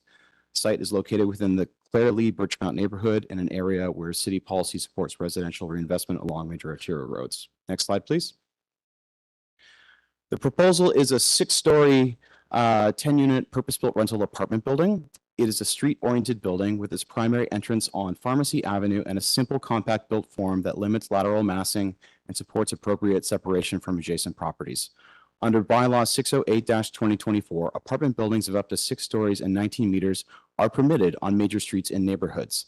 The proposed building is designed to conform to that height framework with massing moderate through floor plate width, building depth, and site organization. Overall, the proposal is consistent with the intent of the major street zoning regulations and the city's updated parking framework under bylaw 223-2025.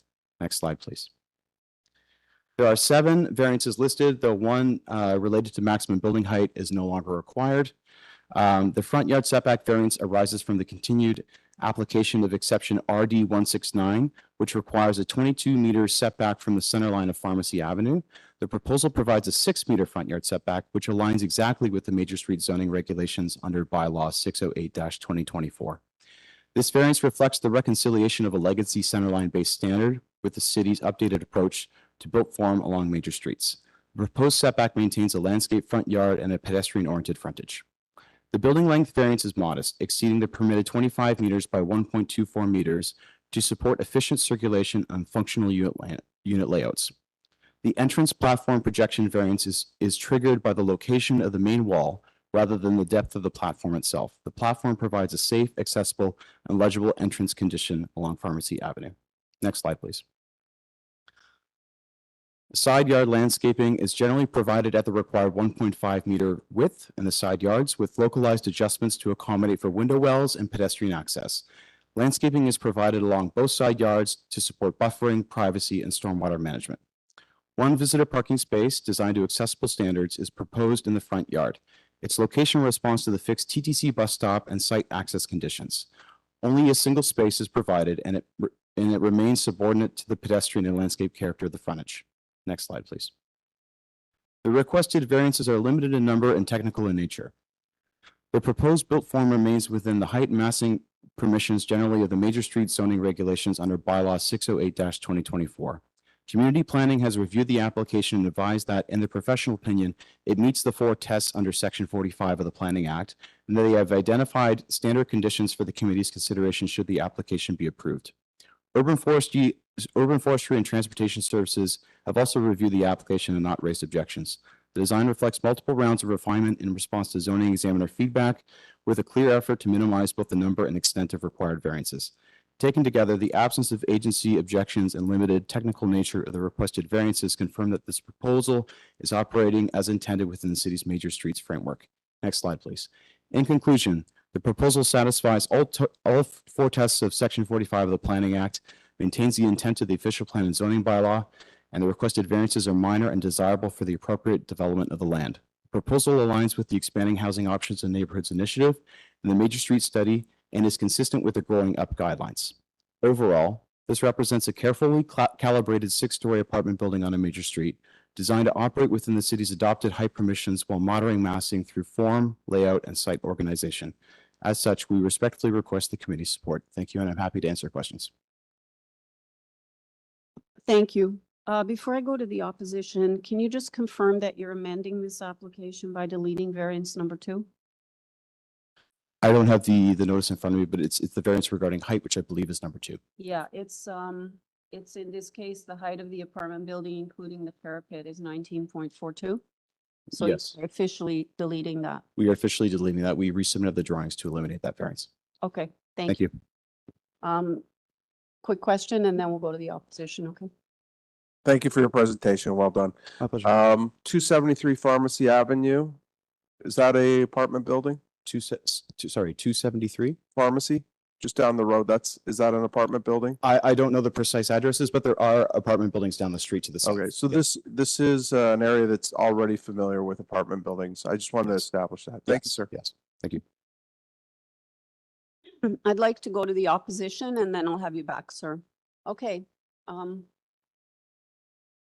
Hi, Hi, can I ask you to state your name and address for the Sure. record, please? Robert Lukowicz, 22 Bertha Avenue. Okay. Go ahead, sir. You have 5 minutes. Thank you. I won't go over everything that we've already sent you in writing, as you probably don't want to waste your time. But anyways, thank you for letting us have this opportunity to speak. We live directly 1 lot over and behind the proposed construction. But I'm mostly here on a personal note. We bought this property 34 years ago, not because of our house. It's less than 1,000 square feet, but it was for the backyard. We've planted every tree, every shrub, every garden, and we maintain them ourselves. And we've done that since we've moved here. We spend most of the year outside on our patio and porch, as we are outdoor people. We have 3 grandchildren under the age of 6 who love to visit and play in our backyard. And that certainly would be diminished immensely if a 6-story building is constructed directly behind us. Finally, it just doesn't make sense to build a 6-story apartment in mostly a bungalow area. 95% of the houses beside and behind are bungalows. There's the odd 2-story. When I phoned transportation, they told me that Pharmacy was a minor arterial road, where Victoria Park and Warden are considered major arterial roads. So I'm not sure if I was given the wrong information or if that's the case. Once again, thanks for listening to us, and certainly hope that some common sense prevails. And thank you and have a great day. Thank you, sir. Mr. Stinson has a question for you. Don't go away yet. Great. No worries. It's okay. I just point of clarification, you're never wasting this committee's time if you want to speak to us. That's what we're here for. Also, it is a minor arterial road, which means that it's significant in its size and its traffic flow, but clearly it's not as large as the other roads you cited. So thank you for that. Okay, yeah, I guess they were talking about snow removal. That's how they designated major and minor. I'm only guessing. I'm not sure what transportation meant. Okay, anybody have any other questions? Okay, thank you, sir. Thank you. Are you speaking, sir? Okay. Did you register? Yes, What's your name? my name is Sasin Goswami.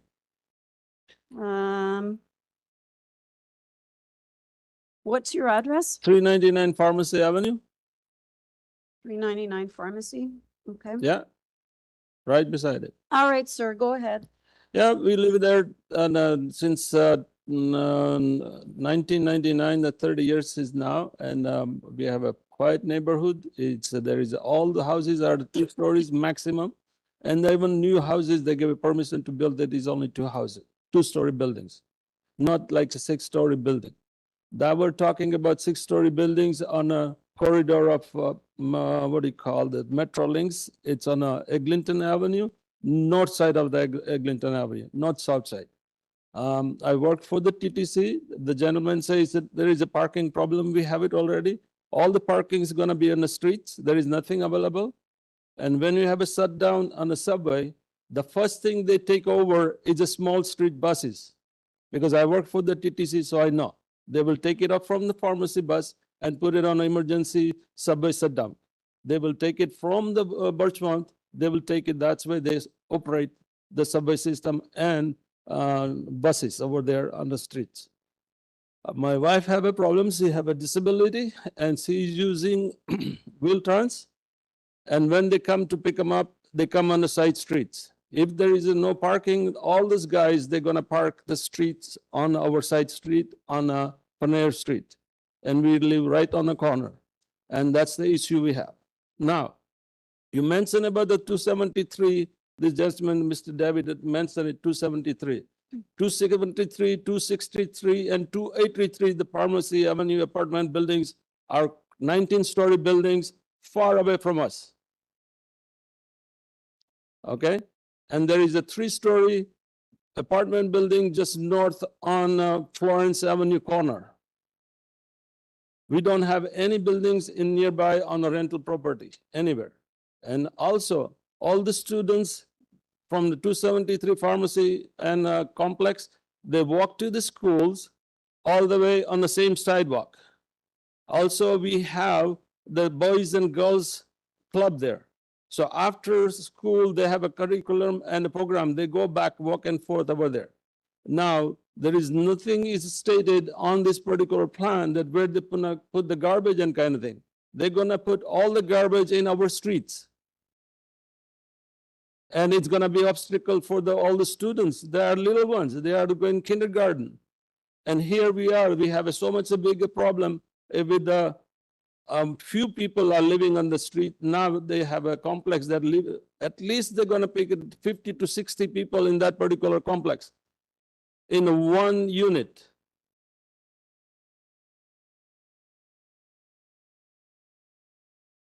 All right. So we find anything else? Go ahead. That's fine. It's okay. That's why I raised my oppositions.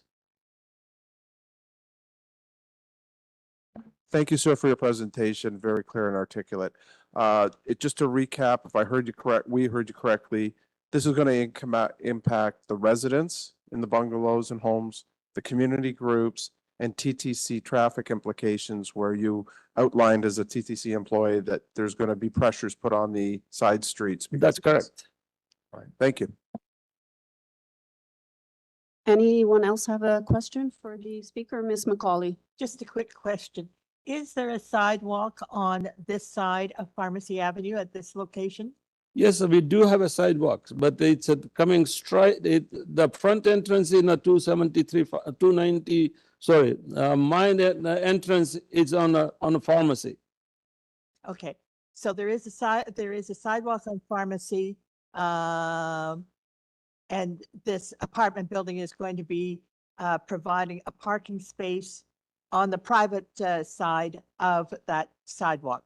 They're gonna park it on a Panay Street. All of them, they're gonna park in the Panay Street. And now we're gonna have a problem with the fire department. We're gonna have ambulance issues. We're gonna have a police department issue.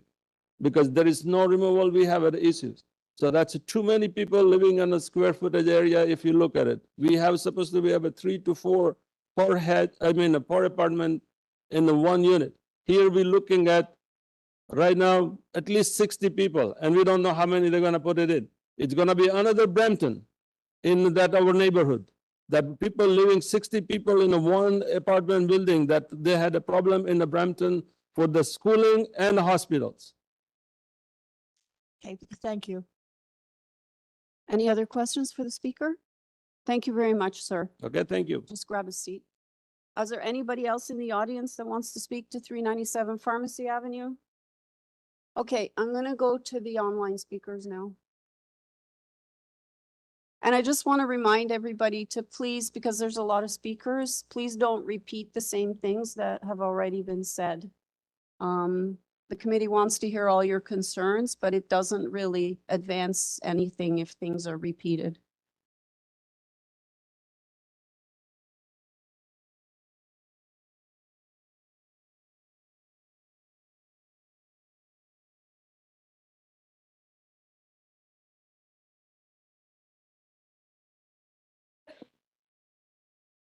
Through the chair, Catherine, please don't unmute or don't remute yourself. Catherine?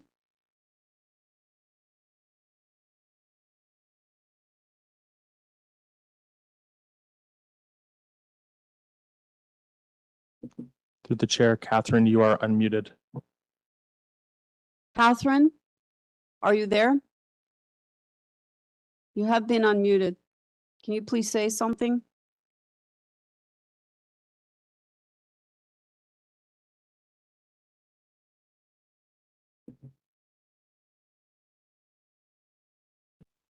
Through the chair, we can move on to a different speaker for. Yeah, good idea. Great.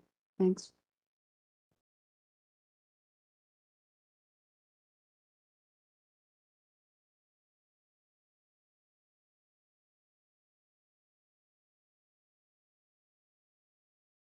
Hi, can you hear me? Yeah, what's your name, sir, and your address? Yeah, my name is Glenn Cruz, and I live on 18 Bertha Avenue. Okay, sir, go ahead. You have 5 minutes starting now. Yeah, so like I said, I don't want to waste everyone's time and repeat what's already been pointed and on the letters that's been submitted already for the opposition.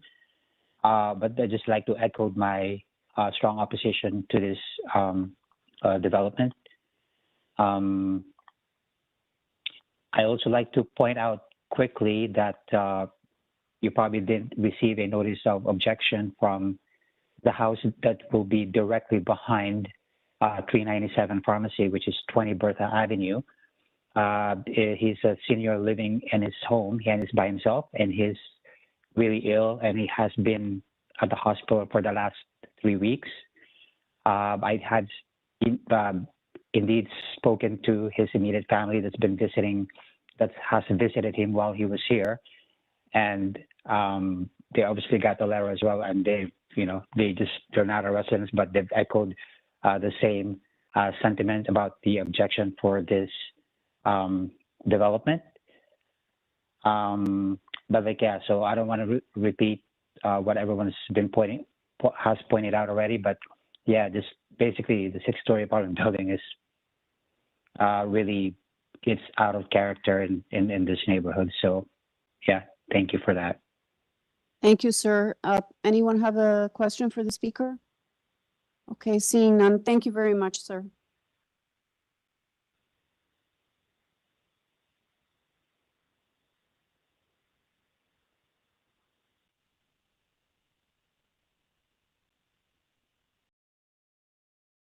Did you get Catherine or somebody else? Through the chair, Julie, you're now unmuted.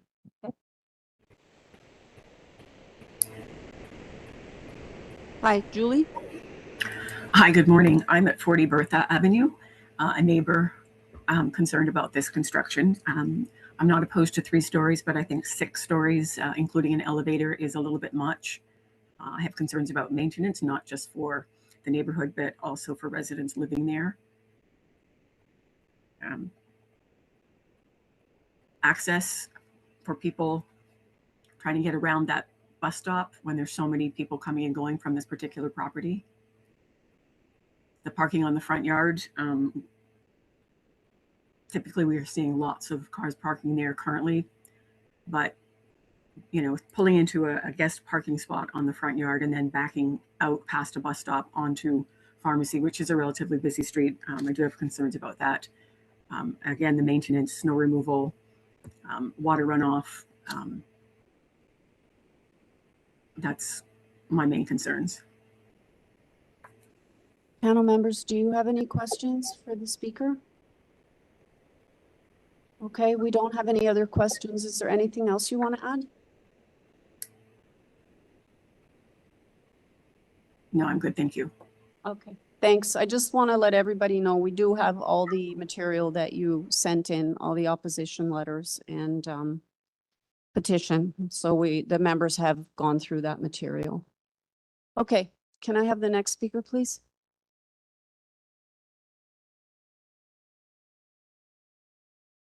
Hi. Hi. It's Francis. So I'm living in the 12 Bursa. I just try to emphasize it will be totally destroy our neighborhood if you give this permission. It's a quiet, beautiful neighborhood, and build the 6-story apartment in that narrow area. It's a disaster. I don't know why. Thanks. Thank you, sir. Anybody have any questions for the speaker? Thank you very much, Mr. Yin, right? Can I have the next speaker, please?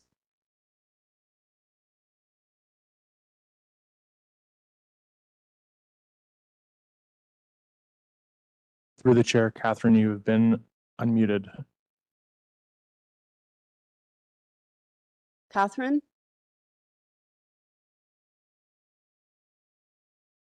Okay, can we go to some, do you have any other speakers online still? Well, maybe we'll save Catherine for the end then. Through the chair, that's the final speaker. Okay, so the other ones are not online. Catherine, are you there? You're the last speaker. You've been unmuted. Can you speak, please? Hello. Can you hear me? Okay, yeah, I got you now. Thank you. All right. Oh my good. gosh. Sorry. Okay. I'm Catherine Bravo Judah, and I live at 36 Bertha Ave. My husband, Daniel Judah, and I oppose the construction of a new 6-story apartment building with 10 total dwelling units. It includes 27 bedrooms in total per the plans. We believe that this proposed construction will have a negative impact on our community. I'd like to point out that the street of Pharmacy Ave from St. Clair to Danforth Ave is one of Toronto's designated basement flood risk areas. There has been a history of basement flooding in our area, including a significant rain event in July 2012, which resulted in costly damage to nearby residents as dozens of basements flooded with contaminated water due to backed up sewers along Pharmacy Ave. The issue of flooding still persists in our neighborhood, with our own residents experiencing basement flooding in 2025.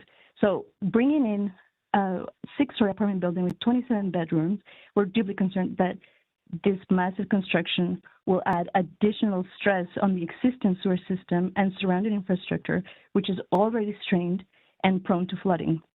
Additionally, bringing in this 6-story apartment building on the narrow footprint of a single-family home, the lot is only 35 feet wide, could set a precedent to allow other apartment buildings to be constructed along Pharmacy Ave on family or single-family homes, which will further strain an already problematic sewer system to a level it was never intended to accommodate. So the proposed construction should not proceed without a thorough environmental and infrastructure capacity or impact study of the historical flooding, sewer system, and future increased usage needs, and without provisions of guarantees to the neighbors and close-by residents that the cost of correcting adverse impacts related to flooding and the strain on existing infrastructure will be borne by either the City of Toronto or 397 Pharmacy TP Corp., the owner of 397 Pharmacy Ave. There's also been concerns about parking. I'll just like to reiterate that the 27 bedrooms that are included in this plan has no resident parking, only one visitor parking, and this is massively insufficient for an apartment of this size. We have already been dealing with illegal parking on our area. This past year, we have filed over 50 complaints to the Toronto Police Service Parking Enforcement for illegal parking on our street, and that's just Pioneer Street and Pharmacy Ave. We have had to deal with people buying and selling their cars in front of our house, leaving their cars parked for days, people sleeping in their cars overnight, and suspicious activities by unknown vehicles in the area. And this has been mentioned before, there's also been issues with disruption of garbage, recycling pickup, and snow removal in front of our property. So this is unacceptable. The privacy is also a big concern for us. We're new parents of a one-year-old son, and we're concerned for his safety and privacy. Just to reiterate, the construction of a new 6-story apartment building, including 27 bedrooms on 397 Pharmacy Ave, will negatively impact the existing infrastructure and the beautiful community we have built. It'll also set an irreversible precedent that may open the floodgates to allow other similar-sized structures to be built on residential lots designed for single-family homes on Pharmacy Ave, further eroding the community that we live in. So unless the City of Toronto and 397 Pharmacy TB Corp can fully address our concerns and those of our neighboring residents, especially in relation to potential litigation issues due to potential negligence of insufficient environmental infrastructure assessments, we strongly disagree and oppose the construction of a new story apartment building on 397 Pharmacy. Thank you. Panel members, do you have any questions for the speaker? Mr. Stinson, go ahead. Thank you for that testimonial. Can you please express to this committee if all the neighborhood was notified? Are you aware if there was any meetings, if there was any gatherings to discuss this? No, I was not aware. We all heard about this development by a letter from the committee. We were not consulted in any other way. And we're all in shock, really. If I hear you correctly, we can establish that this has not been done under any veil of secrecy. People are well aware and talking in the community about this project.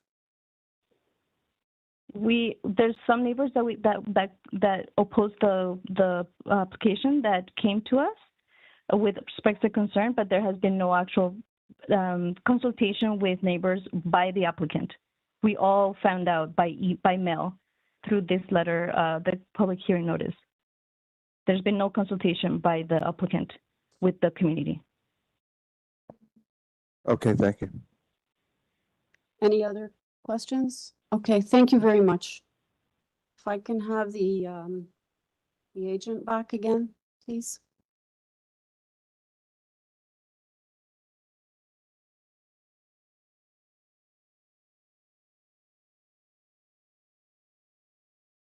Okay, you have 5 minutes to address the issues that were raised. Thank you. Yeah, I'd like to respond to the written and oral objections that have been raised by neighboring residents as well as the ward councillor. So I want to acknowledge at the outset that concerns about change, privacy, and neighborhood impacts are understandable, obviously. Could you kindly say your name again? I'm sorry. Sorry. Okay. Thank you. Okay. Name is Blair Scorgi. Is that sufficient? Okay. Yeah, so my comments are not intended to diminish those concerns, but to clarify how they've been evaluated through planning policy, zoning, technical review, which is the committee's mandate under Section 45 of the Planning Act. So several submissions characterize the proposal as being out of character with the surrounding area on the basis that nearby streets consist primarily of low-rise housing. It's important to distinguish between interior neighborhood streets and major streets. Pharmacy Avenue, as I mentioned, is a major street, and City Council has expressly determined through EHON and Bylaw 608-2024 that apartment buildings of up to 6 stories are permitted along major streets within neighborhoods. This is the planned future context of these conditions in the City of Toronto. The role of this committee is not to revisit that policy decision, but to assess whether the proposal has been designed in a way that is compatible with its context. In this case, compatibility is achieved through setbacks, building depth, floor plate width, and landscaping rather than by reducing the height below the zoning permits. A number of objections describe the proposal as overdevelopment or excessively dense. Proposal contains 10 units in a 6-story building accommodating 25 to 30 residents and 25 bedrooms, to correct the record, consistent with small-scale apartment typologies contemplated on major streets in Toronto. This is a scale and intensity development that the city envisions happening here. Density is assessed relative to street classification and policy intent. Here, the height conforms to the zoning framework and the building mass is moderated laterally to limit impacts on adjacent properties. This represents a calibrated application of existing permissions. Concerns have also been raised regarding privacy, overlook, and separation from adjacent residential properties, particularly from Bertha Avenue. These matters have been addressed through building placement, setbacks, and window orientation. Required rear yard setbacks are maintained, and the building is oriented primarily towards Pharmacy Avenue rather than into the neighborhood. It's also worth noting that the site-specific zoning exception applicable to this property, which is exception RD169, actually permits side yard setbacks as small as 0.9 meters. The proposal before you provides more generous side yard setbacks than this minimum, not only to accommodate required landscaping, but because the project team determined that wider setbacks were more appropriate for the residential context that exists. This reflects a deliberate approach to manage privacy and compatibility through design restraint. Parking and traffic concerns feature prominently in these objections as well. Transportation Services has reviewed the proposal and has raised no objections. The parking supply reflects the city's updated parking framework for transit service corridors. The site is serviced by frequent TTC bus service immediately adjacent to the site. There is no technical evidence before the committee of unsafe traffic conditions or unmanageable on-street parking impacts. Concerns about possible future parking or traffic issues are understandable, but they are not supported by technical evidence and are not the reason for the refusal under Section 45 of the Planning Act. Several submissions raise concerns regarding garbage stores, waste collection, and stormwater runoff. Proposed building includes a dedicated internal waste storage room designed to city standards, and waste will be managed through curbside pickup, which is the city standard approach for buildings of this scale. With respect to stormwater management, the proposal provides generous landscape areas that generally meet the city's requirements with only localized reductions within the side yards to accommodate access and window wells and pedestrian walkways. While window wells are porous and unit pavers are permeable, neither count in the zoning bylaw as soft landscaping. From a functional standpoint, this does not create a stormwater management concern. Recurring concerns have been raised that this approval would set an undesirable precedent. Each committee of adjustment decision is site-specific. Approval of this application does not grant blanket permissions for other properties. It confirms only that the proposal meets the 4 tests under the Section 45 of the Planning Act. City Council has already established the broader policy direction for major streets. What is being considered here is the implementation of the existing framework, not the creation of new policy. To the extent that some objections relate to whether this form of development should be permitted on a major street at all, those matters have been discussed and resolved through the city planning process and at City Council. This is a hearing to address specifically a site-specific matter of implementation at the Committee of Adjustment. In closing, the objections largely reflect opposition to change rather than evidence of unacceptable planning impacts. When assessed against the official plan, the zoning bylaw, and the technical review by city divisions, the proposal satisfies all 4 tests of the Planning Act. For those reasons, we respectfully request that the committee focus on planning merits of the application and approve the requested variances. Thank you. Mr. Stinson has a question. Thank you, sir. The backyard faces east? Backyard faces east. And the offset of this proposed construction from the property line is how much? The property line is 7.5 meters, which is what the zoning requires.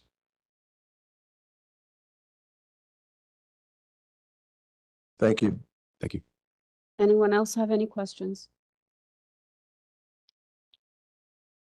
Mr. Khan. Thank you, Madam, through you. Sir, are you aware the questions that the councillor is raising is concerned about the community? About the community, sorry, I'm not, what specifically? About community consultation? Because his concern, which originate from the community members, right, are, I agree, some of them are legitimate, and you have addressed them as far as possible. But these are real concerns, sir. Had you had the opportunity talking to the community, you might have been in a better position to resolve. We have, and in our defense, we have made multiple efforts to knock on doors in the vicinity of the site. The owner is actually with me here today in the audience. The 2 of us have both independently visited the site, knocked on doors. We were unsuccessful in getting people to answer the door and speak with us. Certainly, a full-blown community consultation session would be helpful, but that, with the exception of what happened at 910 Pharmacy Avenue, as I mentioned earlier, I've never heard of doing that at a committee of adjustment hearing before. And it's something that certainly we would have been open to, but the councillor did not reach out to us requesting such. Having said that, we are more than happy to continue working with the councillor and with the local community as we proceed forward through the building permit application process. If additional consultation is necessary, those are conversations that we are more than happy to have. Perhaps it'd be worth scheduling something. For me, variance number 7 is a little difficult to understand. Just for your information. Thank you. Okay. I just wondered, did you ever have any intention to acquire other properties and use 3 properties and where the building would be flipped the other way, like all the other buildings? Acquire abutting properties? Yeah, I'm just curious. This is a very, to me, It is seen an application that goes this way into the backyard.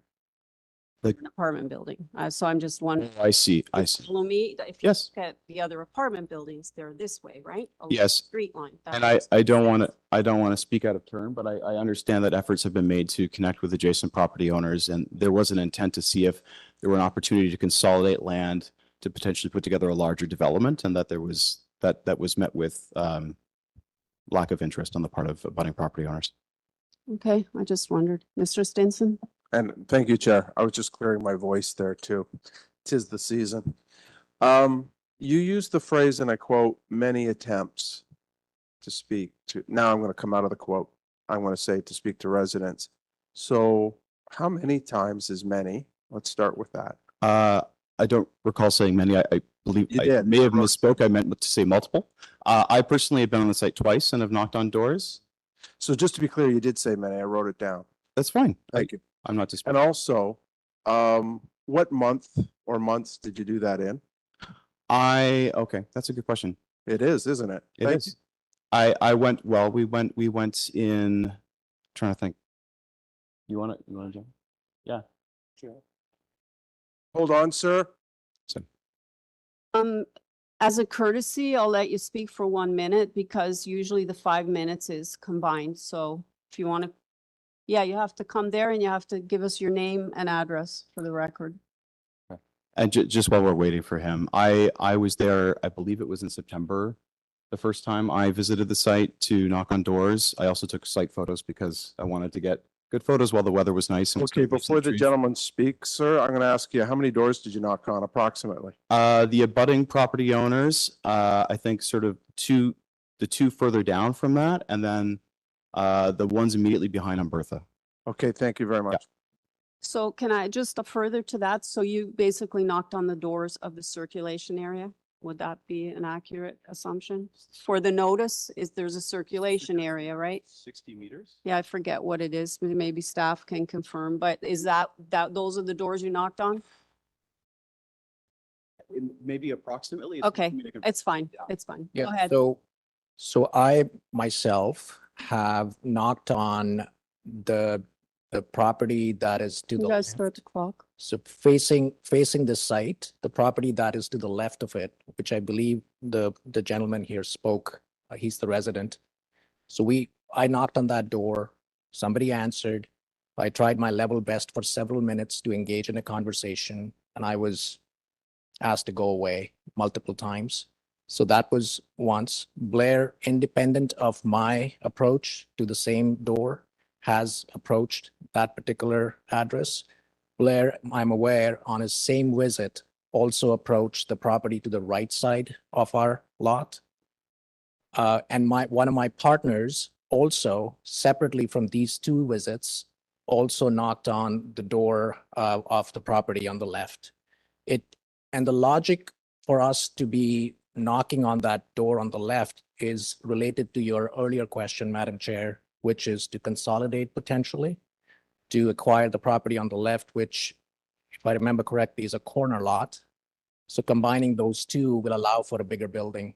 And that was the intent of it. We were very clear. I was very clear when I knocked on their door and communicated with the lady. Okay, That's the well, intent. I'm going to stop you here. I mean, it's their right to not have totally. these discussions. I just wondered if, Yes. okay, Thank you. 'cause- all right. Thank you for letting me speak. Mr. Deputy Secretary Treasurer. Through the chair, for the record, can the owner state their name and address, and Yeah. they'll need to fill out a form?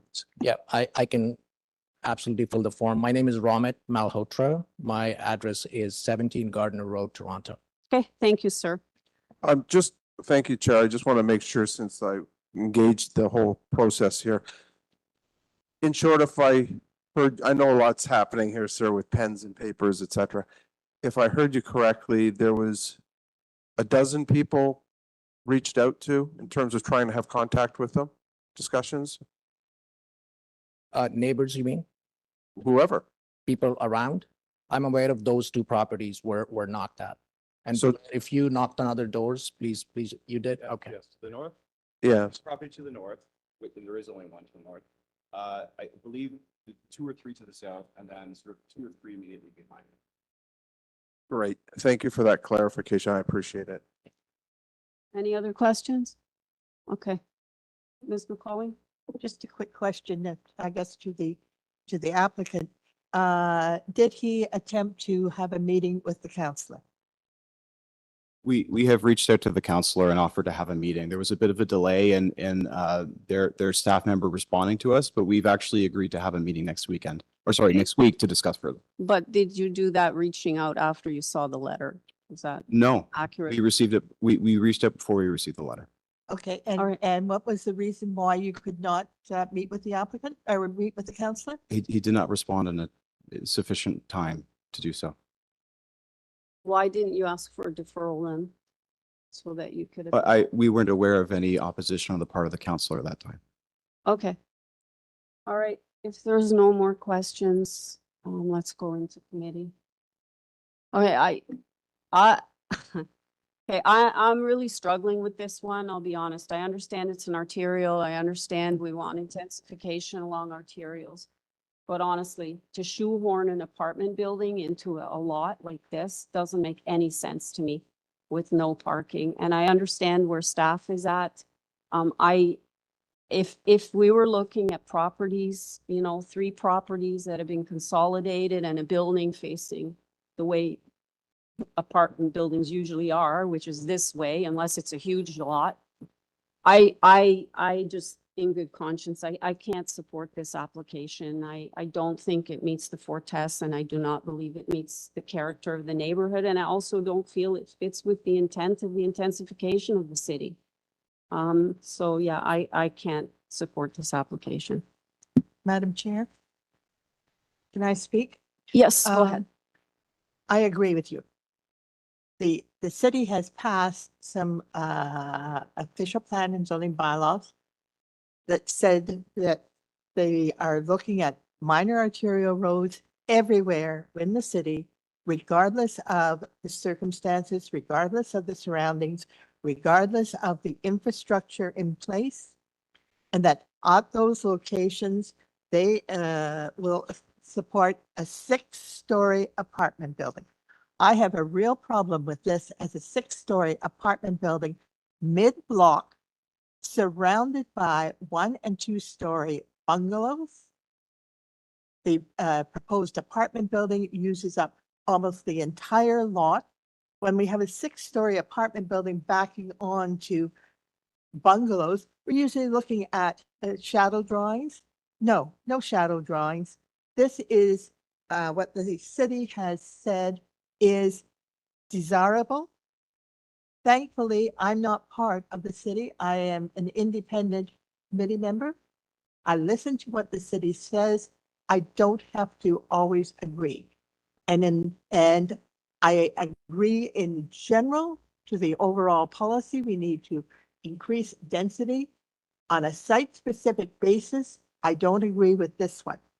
The other issues that cause me problems not only are the height and the number and the lack of parking, with 1 accessible parking space hidden behind the bus stop. Heaven forbid that you needed to get in there.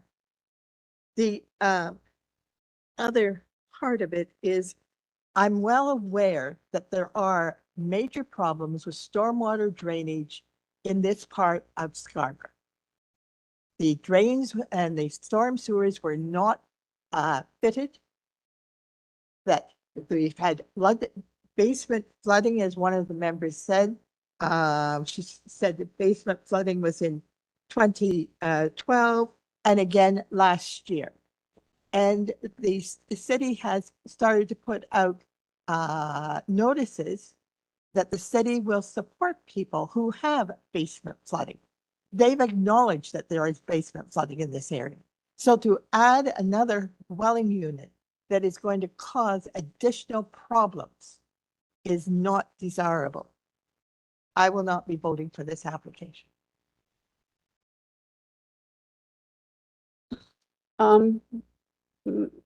Mr. Howe, go ahead. Yeah, I'm in agreement with my colleagues here. I mean, I thank all the speakers for coming here today. I think this is a novel proposal that we'll probably see more and more coming up. And my comment is I appreciate the EHON, OPA, and associated zoning bylaws amendments came into effect recently, which generally permits apartments up to 6 stories on neighborhoods abutting major street. But despite this, I believe this committee still has to look at the proposal in consideration of the 4 tests of the Planning Act. What I really struggle here is recognizing this proposal as being desirable or appropriate development for the site.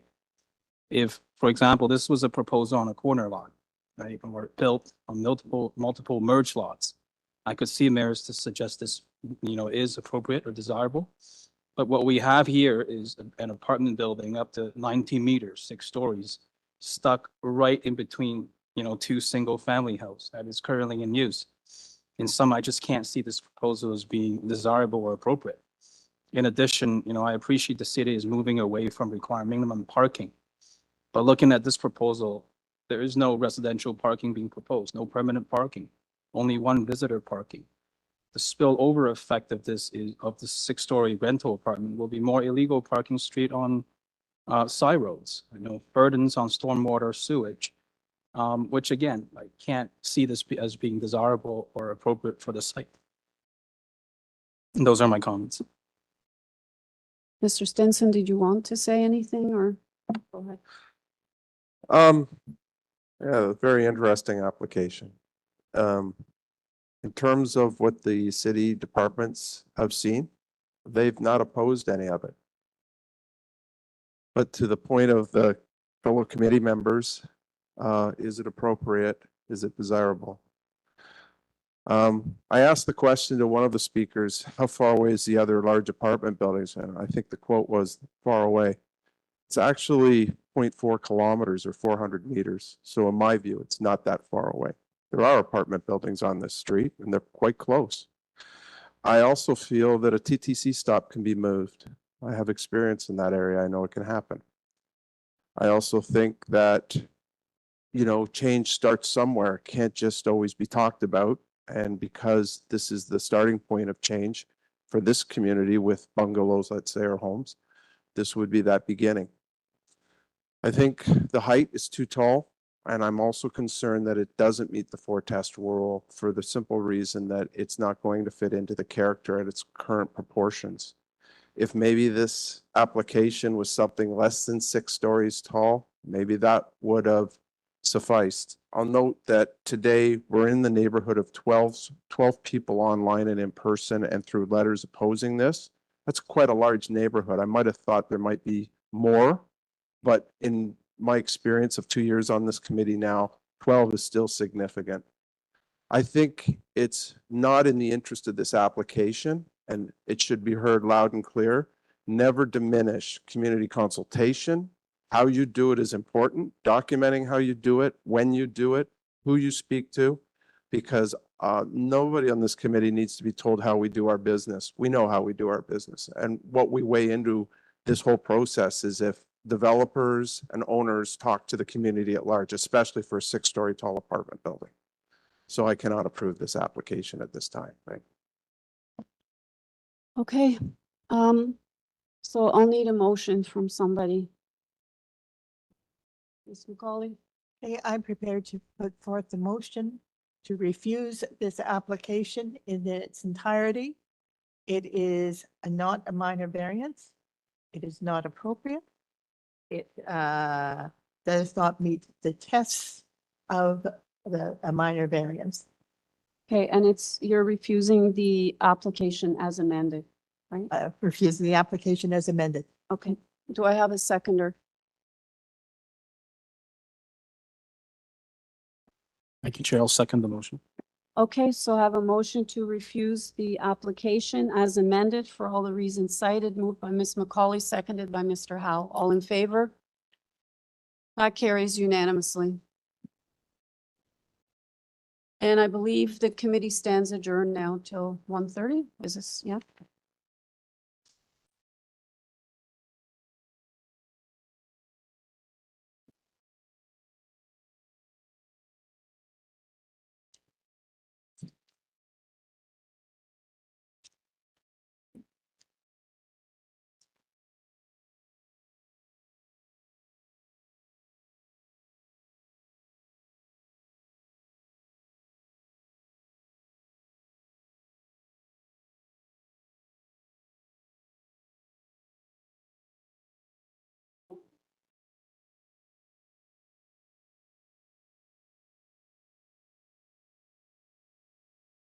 I figure out how to close this.